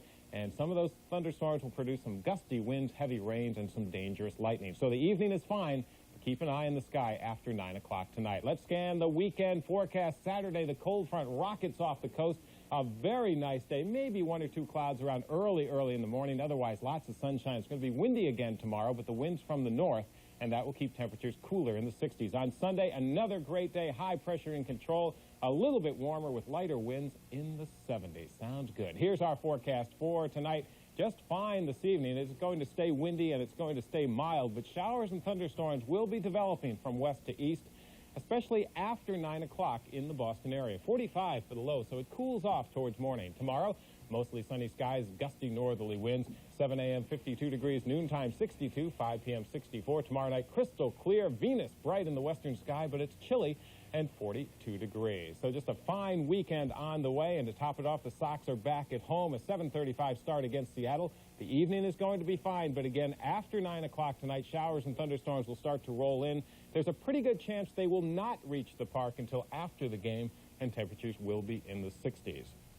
There you go. I think they'll get the game in without any problem at all. Good. They'll be happy about that. That's one game in town, Dave. And, of course, another big game tonight happens to be the Celtics. They're going to try to go up 2-0 against the Atlanta Hawks, playing at the Garden tonight in the NBA playoffs. That's where Bob Lobel is standing by live. Bob, I understand you may or may not want to talk about golf before you get to basketball. I think may not. It's perhaps the, guess why? Hearing that insidious laughter in the background is probably ample reason why. Coming up, this is Bob Lobel. We're going to have Bob Newmeyer, Bob Orr, Bob Stanley, and Bob Ryan, and he's going to talk about Robert Parrish. So don't miss it. We'll be right back. As I stood on the spot where they landed 1,000 years ago, I imagined for a moment I was one of those proud Vikings who, like myself, had discovered this beautiful land.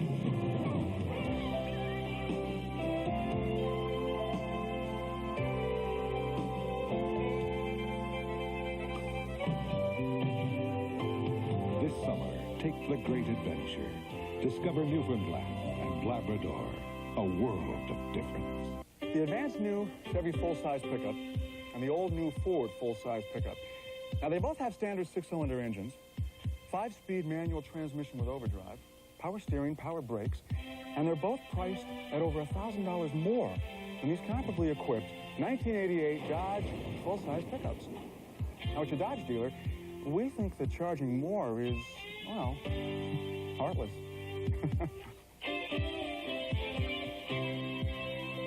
There are a lot of great places in Boston.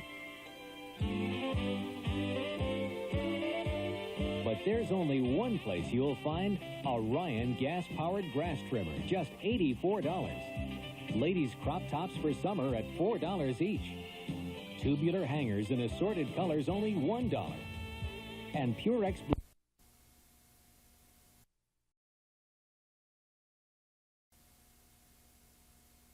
Series, and the Bruins are going to try to take a 2-1 lead. Bob Newmeyer standing by live now in the Meadowlands, where the Devils and the Bruins are on parade. Newmy? All right, Bob, thank you very much. From the Meadowlands in East Rutherford, New Jersey, you know, most of these playoff series have an identity or a calling card to them. The Bruins-Sabre series was Duke City for the first 4 or 5 games, and then back to hockey against Montreal. Well, it was hell on wheels, 60 minutes of banging, hard-checking hockey. This series thus far hasn't really developed an identity as yet, but I think slowly but surely we'll see trends starting perhaps beginning tonight. You know, in the past years, the Bruins have had some playoff rivals. They've been very intense. That is not the case in this series. In a sport oozing with historical tradition, the New Jersey Devils are a team with absolutely none. They do not play in hockey shrines like the Forum in Montreal or the Maple Leaf Gardens of Toronto. They call the Brendan Byrne Arena their home. And no, Brendan Byrne is not an old defenseman for the Red Wings either. But in perspective, the New Jersey Devils have developed into the hottest item in the NHL, tradition or not. As I said initially, I didn't know who they were, whether they were the Islander fans coming here or the Ranger fans, but right now they're the New Jersey Devil fans 100%. And I think when you experience it tonight, you'll see the green, red, and white throughout the building, and it's just electrifying. Lem Marullo has many ties to New England, a Rhode Island native, commissioner of Hockey East, athletic director at Providence College, and now general manager of a club that could actually rightfully challenge Bruce Springsteen in Garden State popularity.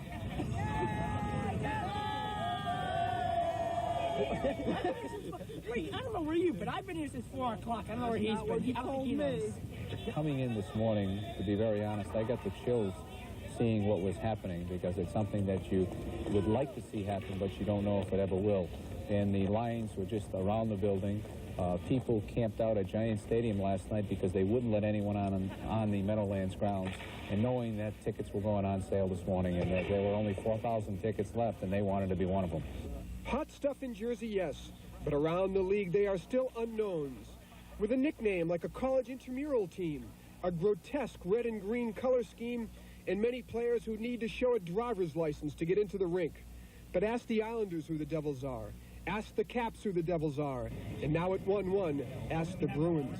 We have respect for the Devils. We've had, you know, I think we've always had that, and we're not going to change our attitude or our outlook, or we're not going to get down. We're not going to be overconfident. We're not going to lose confidence. I mean, the way we played the last game, we played well enough to win. There is a delicate line between confidence and fear. The Bruins are confident they can beat the Devils, but they do not seem to fear them, as they did Montreal, and fear can be a prime motivator.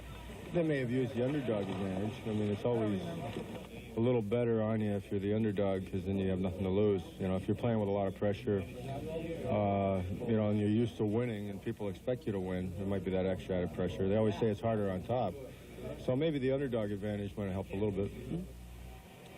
So isn't it funny how in one series the roles have been reversed? The Bruins now wearing the monkey perhaps that Montreal wore in the last series. They are favored to beat the Devils, and tonight they can take a big step towards that with a victory. The goalies are Reggie Lemelin and Sean Burke, who was so brilliant and did really what Lemelin did to the Canadians in the second game in beating the Bruins in the second game. So the series is even 1-1. Jay Miller will likely dress tonight, which means there may be some fireworks here in the Meadowlands. Yes, that other team is playing across the river in uptown New York, and that's where our Don Shane is right now. The Big Garden. Donald? All right, Bobby, thank you very much. There may be some fireworks down there, but I guarantee you this place tonight will be just like it was the other night. 20,000 crazies waving their Nick towels, and this place was alive, as my guest Mark Jackson said, like he's never seen it before in the Garden. He is the architect behind what's happened in New York this year and the Shore Rookie of the Year. And Mark, can this team come out and play again tonight the way you played the other night and beat the Celtics? We're going to come out ready to play. If our season is going to end, we don't want it to end on this floor. We're going to try to play Boston as tough as possible. You know, they're a great team. You can't take anything away from them, but we're going to play all out. We have nothing to lose. You got to feel as if the Celts, this veteran team, almost like a wounded dog. I mean, they to a man feel a little bit embarrassed about what happened the other night and expect a much different team now. Well, hey, we were embarrassed about what happened in 2 games in Boston. We weren't ourselves. So we're prepared for a war tonight. We know they're not going to lay down and die, but I'm sure that they know that we're not either. They obviously had trouble with the press, and you made maybe the biggest play, stealing the pass from DJ. That's something that obviously you're going to do again. It didn't happen in Boston. I think Coach was waiting till we got to New York to apply the pressure. It was just his decision, but now we know how to beat them. We know that we play pressure defense. You got a guy like Patrick Ewing in the background. He's going to block some shots and intimidate some players, but we can play all-out defense, and with the athletes that we have, that's where we're at our best. All right, Mark, thanks for joining us. Good luck today. Thank you. All right, Mark Jackson. The Celtics know, as Mark was just talking about, a lot of things have to change tonight if they're going to beat the Knicks. Patrick Ewing cannot run wild on the inside. Robert Parrish has got to play better. They got to stop that guy. Mark Jackson, he's a terrific passer. And the press, as Larry Bird said the other day, they cannot let Fred Roberts inbounds the ball in the press because he's not that good a passer. Well, Alice Cook tells us, hey, they just want to get this thing over with. The sooner, the better. Madison Square Garden is the last place the Celtics wanted to be tonight. But to a man, they take a blame for being embarrassed by a fired-up band of youngsters who proved 2 nights ago they could press, trap, and confuse to the point of submission. Well, everybody calmed down a lot. Everybody was disgusted about what happened. Even though it's poorly as we played, we still had a chance to win the ball game with a minute and something left. We didn't get the job done. So everybody was disappointed in that fact that we got close but didn't get it done. The mood is still, we still have confidence. So it's just a matter of going out and getting the job done. We know it needs to be done, just a matter of doing it. In order to do it, the Celtics must get back to their own game and take better care of the ball.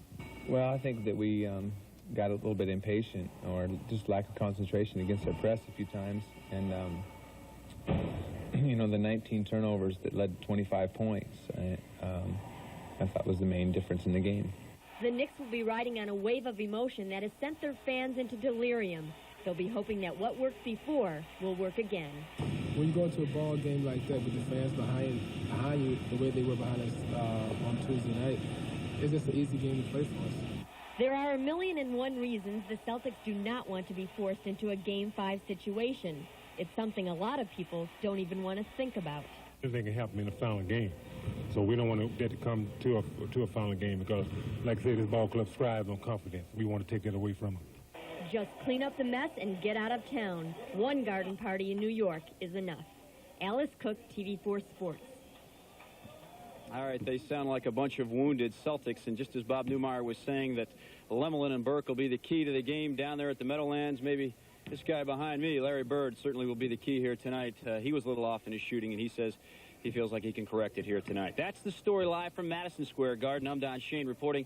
Back to Bob Lobel in Boston. Bobby? All right, Don, thank you very much. All right, here's the deal now. Of course, I have highlights on the nightcast of all this stuff, but here's the deal with the schedule with the Celtics. If the Celtics lose to the Knicks tonight, they will play Game 5 against New York Sunday afternoon at the Garden at 3:30. If the Celtics and Atlanta Hawks both win tonight, they will start their series in Boston Sunday night at 7 o'clock, if Atlanta and the Celtics both win. If the Celtics win tonight, not done. If the Celtics win tonight and the Hawks lose to the Milwaukee Bucks, the Celtics will open up next Wednesday night here at the Boston Garden at 8:30. All right, in the hockey, the Campbell Conference Finals, the Oilers come back from a 3-1 deficit in the third period and a magnificent comeback to win 5-3 over Detroit. They lead series 2-0 going back to Detroit. Goaltender Greg Steffen was taken out on this play with a hit behind the net by Craig Simpson, but Steve Chason will level Simpson in front of the net. Oh, unbelievable. Totally blindsides him. The goal didn't count. The Wings did go out to a 3-1 lead on a backhander by Brent Ashton, but the Oilers get 3 quick goals in the first 5 minutes of the third period. Mark Messier alone, it's a 3-2 hockey game. They were cooking in Edmonton last night. 30 seconds later, Yari Curry ties the game at 3-3. And then it's Edmonton again. Craig Simpson puts the Oilers in front to stay. Edmonton wins 5-3, leads 2 games to none going back to Detroit. They look practically unbeatable. Pete Rose's 30-day suspension was upheld today by a 3-man panel of National League executives. Rose was suspended on Monday for 30 days by National League President Bart Giamatti. The incident occurred Saturday night. Rose coming out to argue a call at first base. Umpire Dave Pallone gets into it pretty heavy with Rose. Rose claims that Pallone hit him in the face, and that's when Rose pushed Pallone. Today, Rose and his attorney met with a committee and showed him videotapes of the incident. But late today, the committee upheld Rose's suspension and a $10,000 fine. Well, I think I'm a whole lot disappointed because I thought then and still do that the suspension was too long. And although I appreciate the opportunity to try to sell my side of the story, I thought we had some valid points that we got across, Mr. Katz, myself, and Mr. Cook. But obviously they didn't think so. I hate to say it, but I'd probably do it again if the situation came up. It's just the way I am. I mean, I hope it don't come up. I hope it don't come up. Yikes. Red Sox travel to Minnesota tonight. That'll be a Frank Viola for the Twins, and for Boston, Jeff Sellers on the hill. Not exactly the right thing to say, Not huh? that I would do it again. Not exactly. Right, Suzanne? All right. Thanks, Bob. Okay. Thank you, Robert. Still to come up tonight on our evening edition, Jean Blake with an important prescription for a healthy heart. Tonight, the connection between smoking and heart disease, and she wraps up her special series.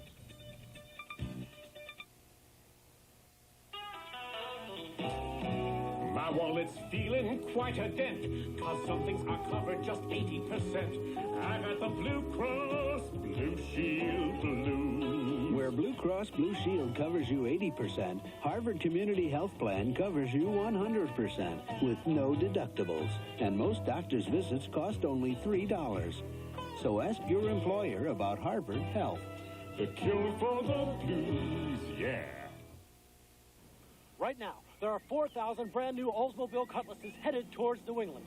4,000 extra Cutlasses. They're coming for the great Cutlass sale.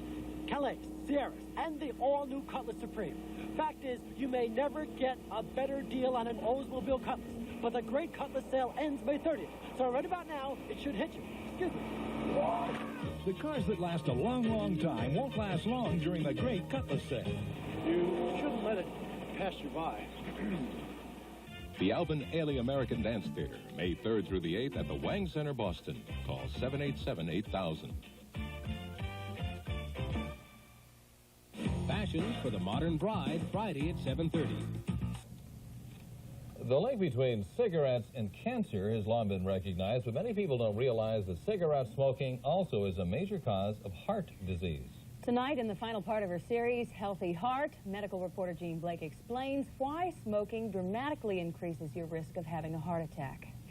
I guess it's just because I am addicted to nicotine. It's a hard habit to break. Oh, I enjoy smoking, and it's relaxing. It may be relaxing to go through the motions of smoking, but piles of research offer proof that in the course of putting your mind at ease, you are putting your body through the mill.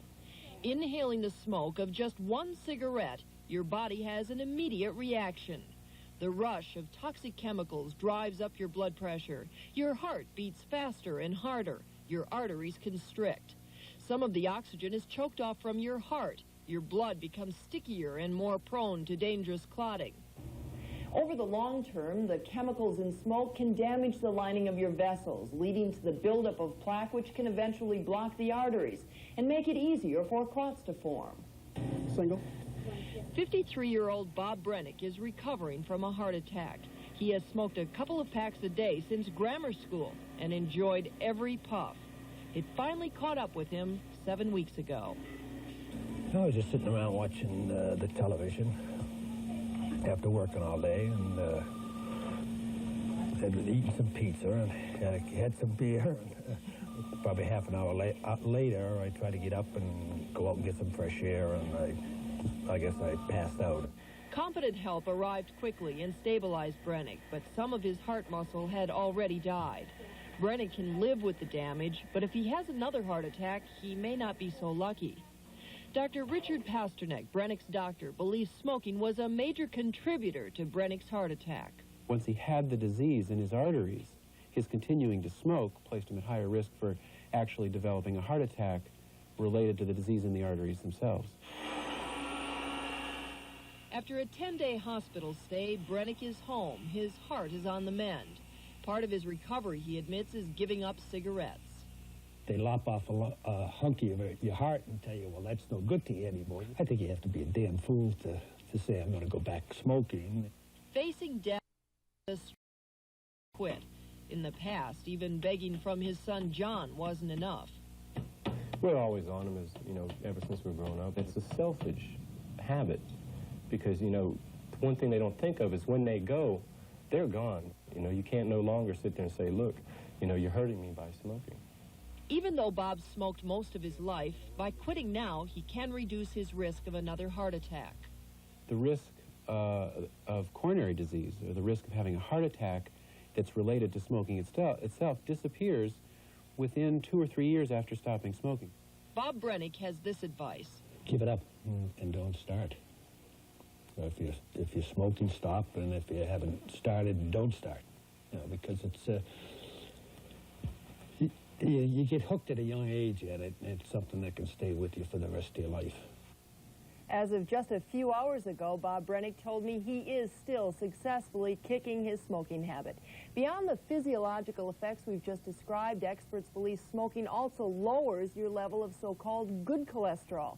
This is harmful because researchers believe that good cholesterol, known as HDL, may help prevent heart disease. So, of course, you want that level as high as possible. I think what Bob's son said, that smoking is a selfish habit, is right on the mark. He had the most incredible things to say in his interview. I would like to have played that whole interview. I think any parent hearing that would have thought very, very much about quitting. All right, good job. We learned a lot from this series. Thank you, Jack. Thank you, Jack. Coming up next, Joyce Kulhawick's Weekend Preview. B.B. King makes music at the Strand. That and other arts and entertainment events topping Joyce's list. Stay with us.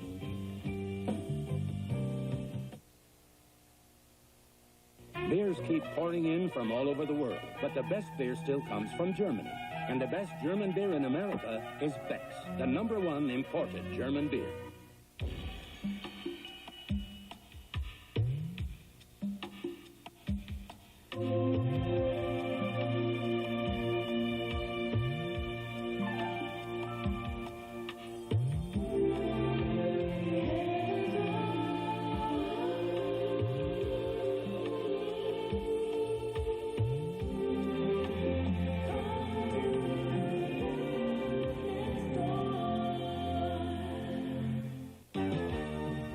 Dollar days are here again. Shop this week and save on GE Soft White Bulb. Special 8-pack, just $3 after instant rebate. Pack of 2 3-way bulbs, $2 after instant rebate. Plus Woolworth brand soap. Pack of 7 bars, just $1. Preference hair color by L'Oreal and Flex shampoo or conditioner by Revlon. All value priced this week during Woolworth's Big Dollar Day sale. Don't miss it. These days, who has time to care? Time to care about people, about the community. Lots of people in our area who live busy lives do. Over the next few months, on news specials, programs, even commercials, WBZ-TV will try to show how taking even a little time to care can make a big difference to others. And sometimes even a bigger difference to ourselves. Nobody beats Midas. Nobody. Here's why. Your Greater Boston Midas dealers offers the Economizer Plus muffler at $30 installed. Lifetime guarantee. Sounds like we're going to have no trouble finding entertainment this weekend. No, Joyce is already breathless. She's so excited. Joyce is here now with all of her picks for the weekend. It's jam-packed. It really is. You know, it's going to be tough to fit all this in, but you can have a great time trying, beginning with legendary African musician King Sunny Ade tomorrow night at the Channel, or the same night, same time, get a dose of the blues. One of those nights again. The King of the Blues, B.B. King, brings his dynamic style and his guitar Lucille to Dorchester's Strand Theater. Or put some doo-wop in your weekend. Catch the group Flashback Sunday night at the Boston Bake Theater in Somerville's Davis Square. Oh, watch a boo-boo, feeding Adam 1 and 2, and they swam all over the dam. It's really not easy being on your own at 13. The lives of 3 runaway girls from Boston illustrate some harsh realities in the film Girl Talk, playing through May 12th at the Brattle in Cambridge. And at the Coolidge Corner Movie House in Brookline is Distant Harmony, Pavarotti in China, an eye-opening portrait of the great tenor's 1986 visit.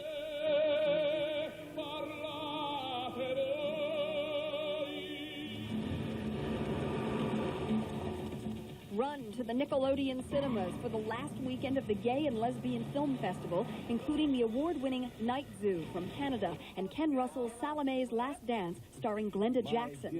At the Somerville Theater, it's the Festival of Animation featuring the best from around the world. The world-renowned Alvin Ailey American Dance Theater kicks up its heels right through Sunday at the Wang Center. And Sunday night at the Providence Performing Arts Center, hear the unique jazz vocals of Bobby McFerrin.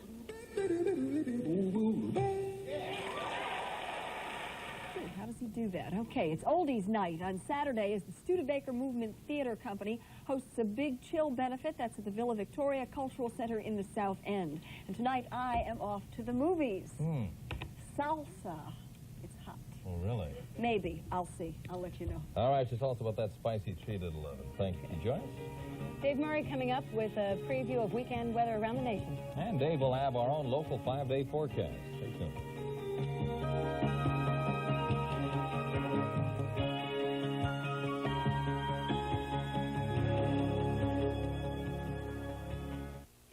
Win a trip for 2 down under in Ortho's Weedham and Reap Sweepstakes. First prize, a trip for 2 to Australia on Qantas, the airline of Australia. Plus, hundreds of other prizes and up to $6 in rebates on popular Ortho weed killers. Whatever your weed problem, Ortho has a solution. See your participating dealer and enter Ortho's Weedham and Reap Sweepstakes. From every angle, you're better off with Ortho. Let's go someplace, baby. How about my place, baby? It's spring, and it's the season to love. You're gonna like it there, oh yes, sirree, and you won't feel out of place. Not if you go with me. Throw on some lace, baby. Put on your face, baby. It's a special place. It's spring, and it's the season to love. More Americans buy Snapper than any other brand of rear-engine Ryder. Join the millions of satisfied users who have made Snapper America's #1 choice. It's time to visit one of the world's great garden spots. The Lawn and Garden Department at your local True Value hardware store, where Gilbert and Bennett Diamond Guard fencing is just $26.99, and their fence posts are only $2.99 each. Then get Job's fertilizer spikes for just $5.44 a pack. This sturdy True Temper rake for only $2.99, and a pack of 40 True Value yard and trash bags for just $4.49 at participating True Value hardware stores and home centers. Hard to believe. Kentucky Derby's tomorrow. What's the weather going to be? Hard to believe. That's right. It very rarely rains on the Kentucky Derby. It's not going to tomorrow. Sunny skies, 80 to 85 degrees, a light south wind. Couldn't ask for much better than that. All week long, though, the word for weather systems has been slow, and slow continues to dominate tonight as 2 large low-pressure systems anchor the U.S. weather. One is to the east coast. We're well aware of that one. The other one is over the west coast, and in between is a real big buildup of summer-like air. Let's take a look from the satellite. Here's the spin of the eastern low-pressure system. Clouds, showers, cool temperatures. Then to the west, storm number 2. Lots of clouds, cool temperatures, gusty winds, even some snow around Jackpot, Nevada. That's up in the northern part of the state. Plus, coming off this storm is a real sharp line of thunderstorms right through the nation's midsection. Some very severe weather possible overnight tonight from Texas all the way up to the Dakotas. Temperatures tomorrow, cool weather over the west. Pretty good pocket of 50s, but east of the Rockies, all the way to the east coast, springtime, 60s and 70s. Look at this bubble of 80-degree heat right in the nation's midsection over the southeast. Once we lose our clouds tomorrow, we are in for a nice warm-up. Here's a recap of our forecast tonight. Cloudy, cool, and damp. Some dense fog developing later on tonight. Temperatures in the 40s to near 50 degrees. Tomorrow, clouds and drizzle to start, but don't let that get you down. Clearing skies from west to east during the day. Look at western Massachusetts, North Adams, 70 degrees tomorrow with a fair share of sunshine much of the day. The coolest will be the coast, and the last to see any sunshine. The 5 days ahead: Sunday, Mother's Day, partly to mostly sunny skies, a very pretty day near 70 degrees, a tad cooler for the coast. Monday, partly sunny, 73, 75 on Tuesday, though some showers, maybe a thunder shower popping up late Tuesday and ending early Wednesday. And as the weather clears this weekend, the skies will be perfect for a little stargazing. Saturday and Sunday evening, look to the west around 8:30 to view the planets. Two of them low on the horizon is the planet Mercury, then up above Mercury is Venus, and Venus is the brightest it ever gets this year, this weekend. All right, we'll look for it. Okay. Thank you, Dave. Coming up, another look at tonight's top story. A Danish national is arrested at a Boston hotel charged with distributing child pornography. Stay tuned. Having my baby. With Master Health Plus, my baby and I and my husband are 100% covered. All obstetric services, including pre- and postnatal care, cost nothing. Thinking of me. With Master Health Plus, my hospital room will be covered, and all pediatric services will be just $5 per visit. And no paperwork. Are you happy knowing? I pray the baby takes after me. Baby. Traffic moving well right now. 2.2. The better informed you are, the better you perform. Now the Baybank card gives you up-to-the-minute information with account update, your last checks that have cleared, your last deposits and card transactions at a glance. With the Baybank card, you'll see it here first. One more reason the Baybank card does more for you. There's no shortage of beers with genuine European names, merely of beers with genuine European taste. Somerville Lumber's Value Difference Days can save you big bucks on all your home improvement projects. Save now on Metal Industries white aluminum crossbuck storm door, full 1 1/4 inch thick, now $77. Also, 4-pack of Sylvania soft white light bulbs, now 79 cents after $1 rebate. Plus the original Fabulon wood floor finish or crystal clear finish. Your choice, $19.99 a gallon. Somerville Lumber, what a difference. More on tonight's top story. A Danish national accused of selling pornographic videotapes featuring children is being held without bail in Boston tonight for fear that he will flee our country.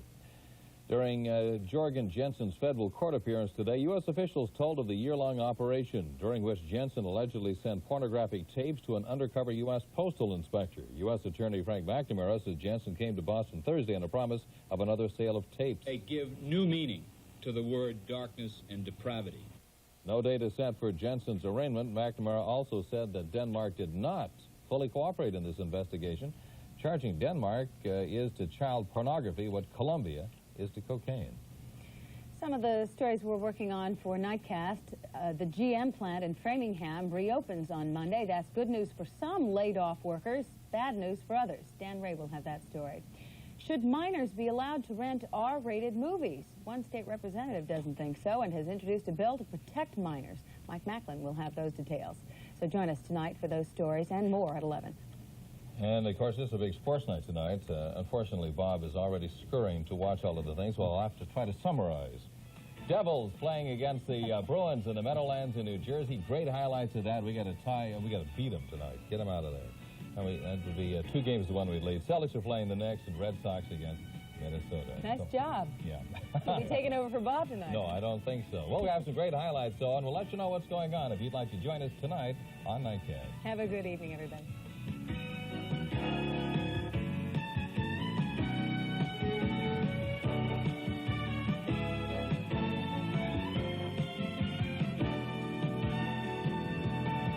When you see news happening in your community, call the Eyewitness News Hotline, 783-4444.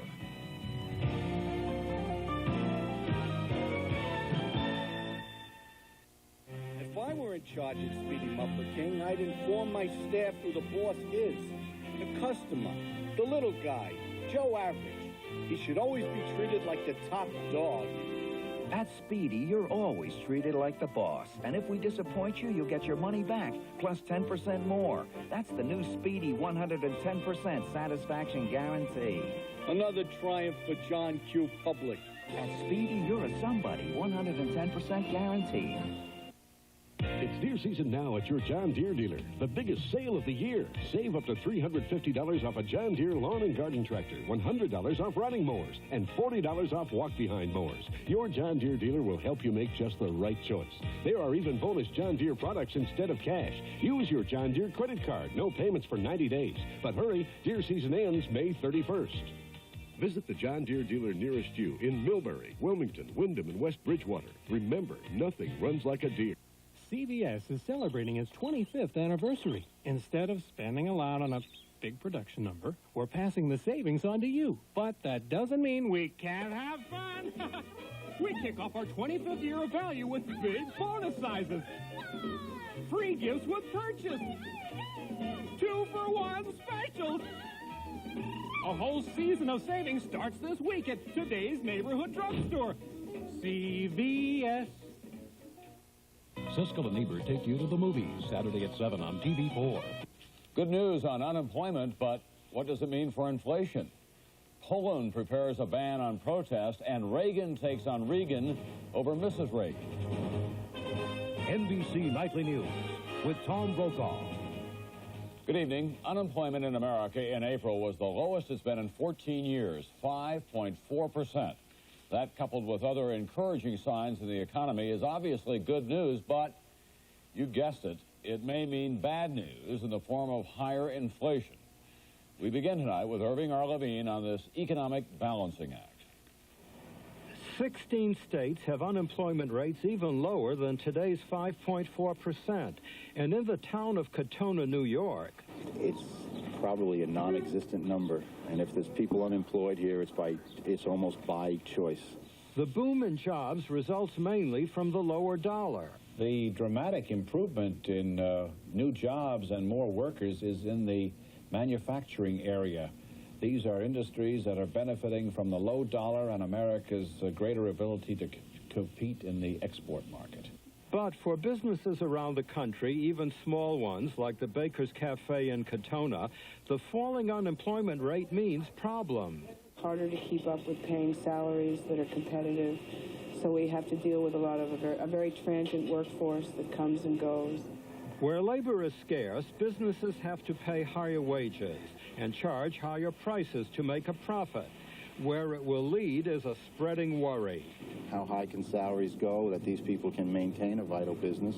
How high can their prices go? You can't charge too much more than $2 for an ice cream cone.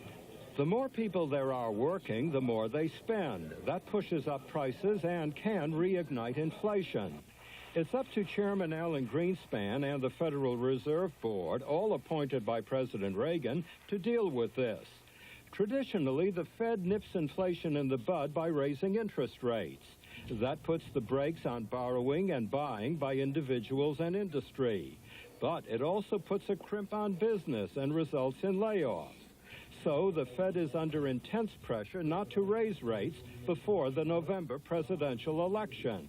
The chances are the Fed will let the good times roll and gamble that inflation won't get out of control.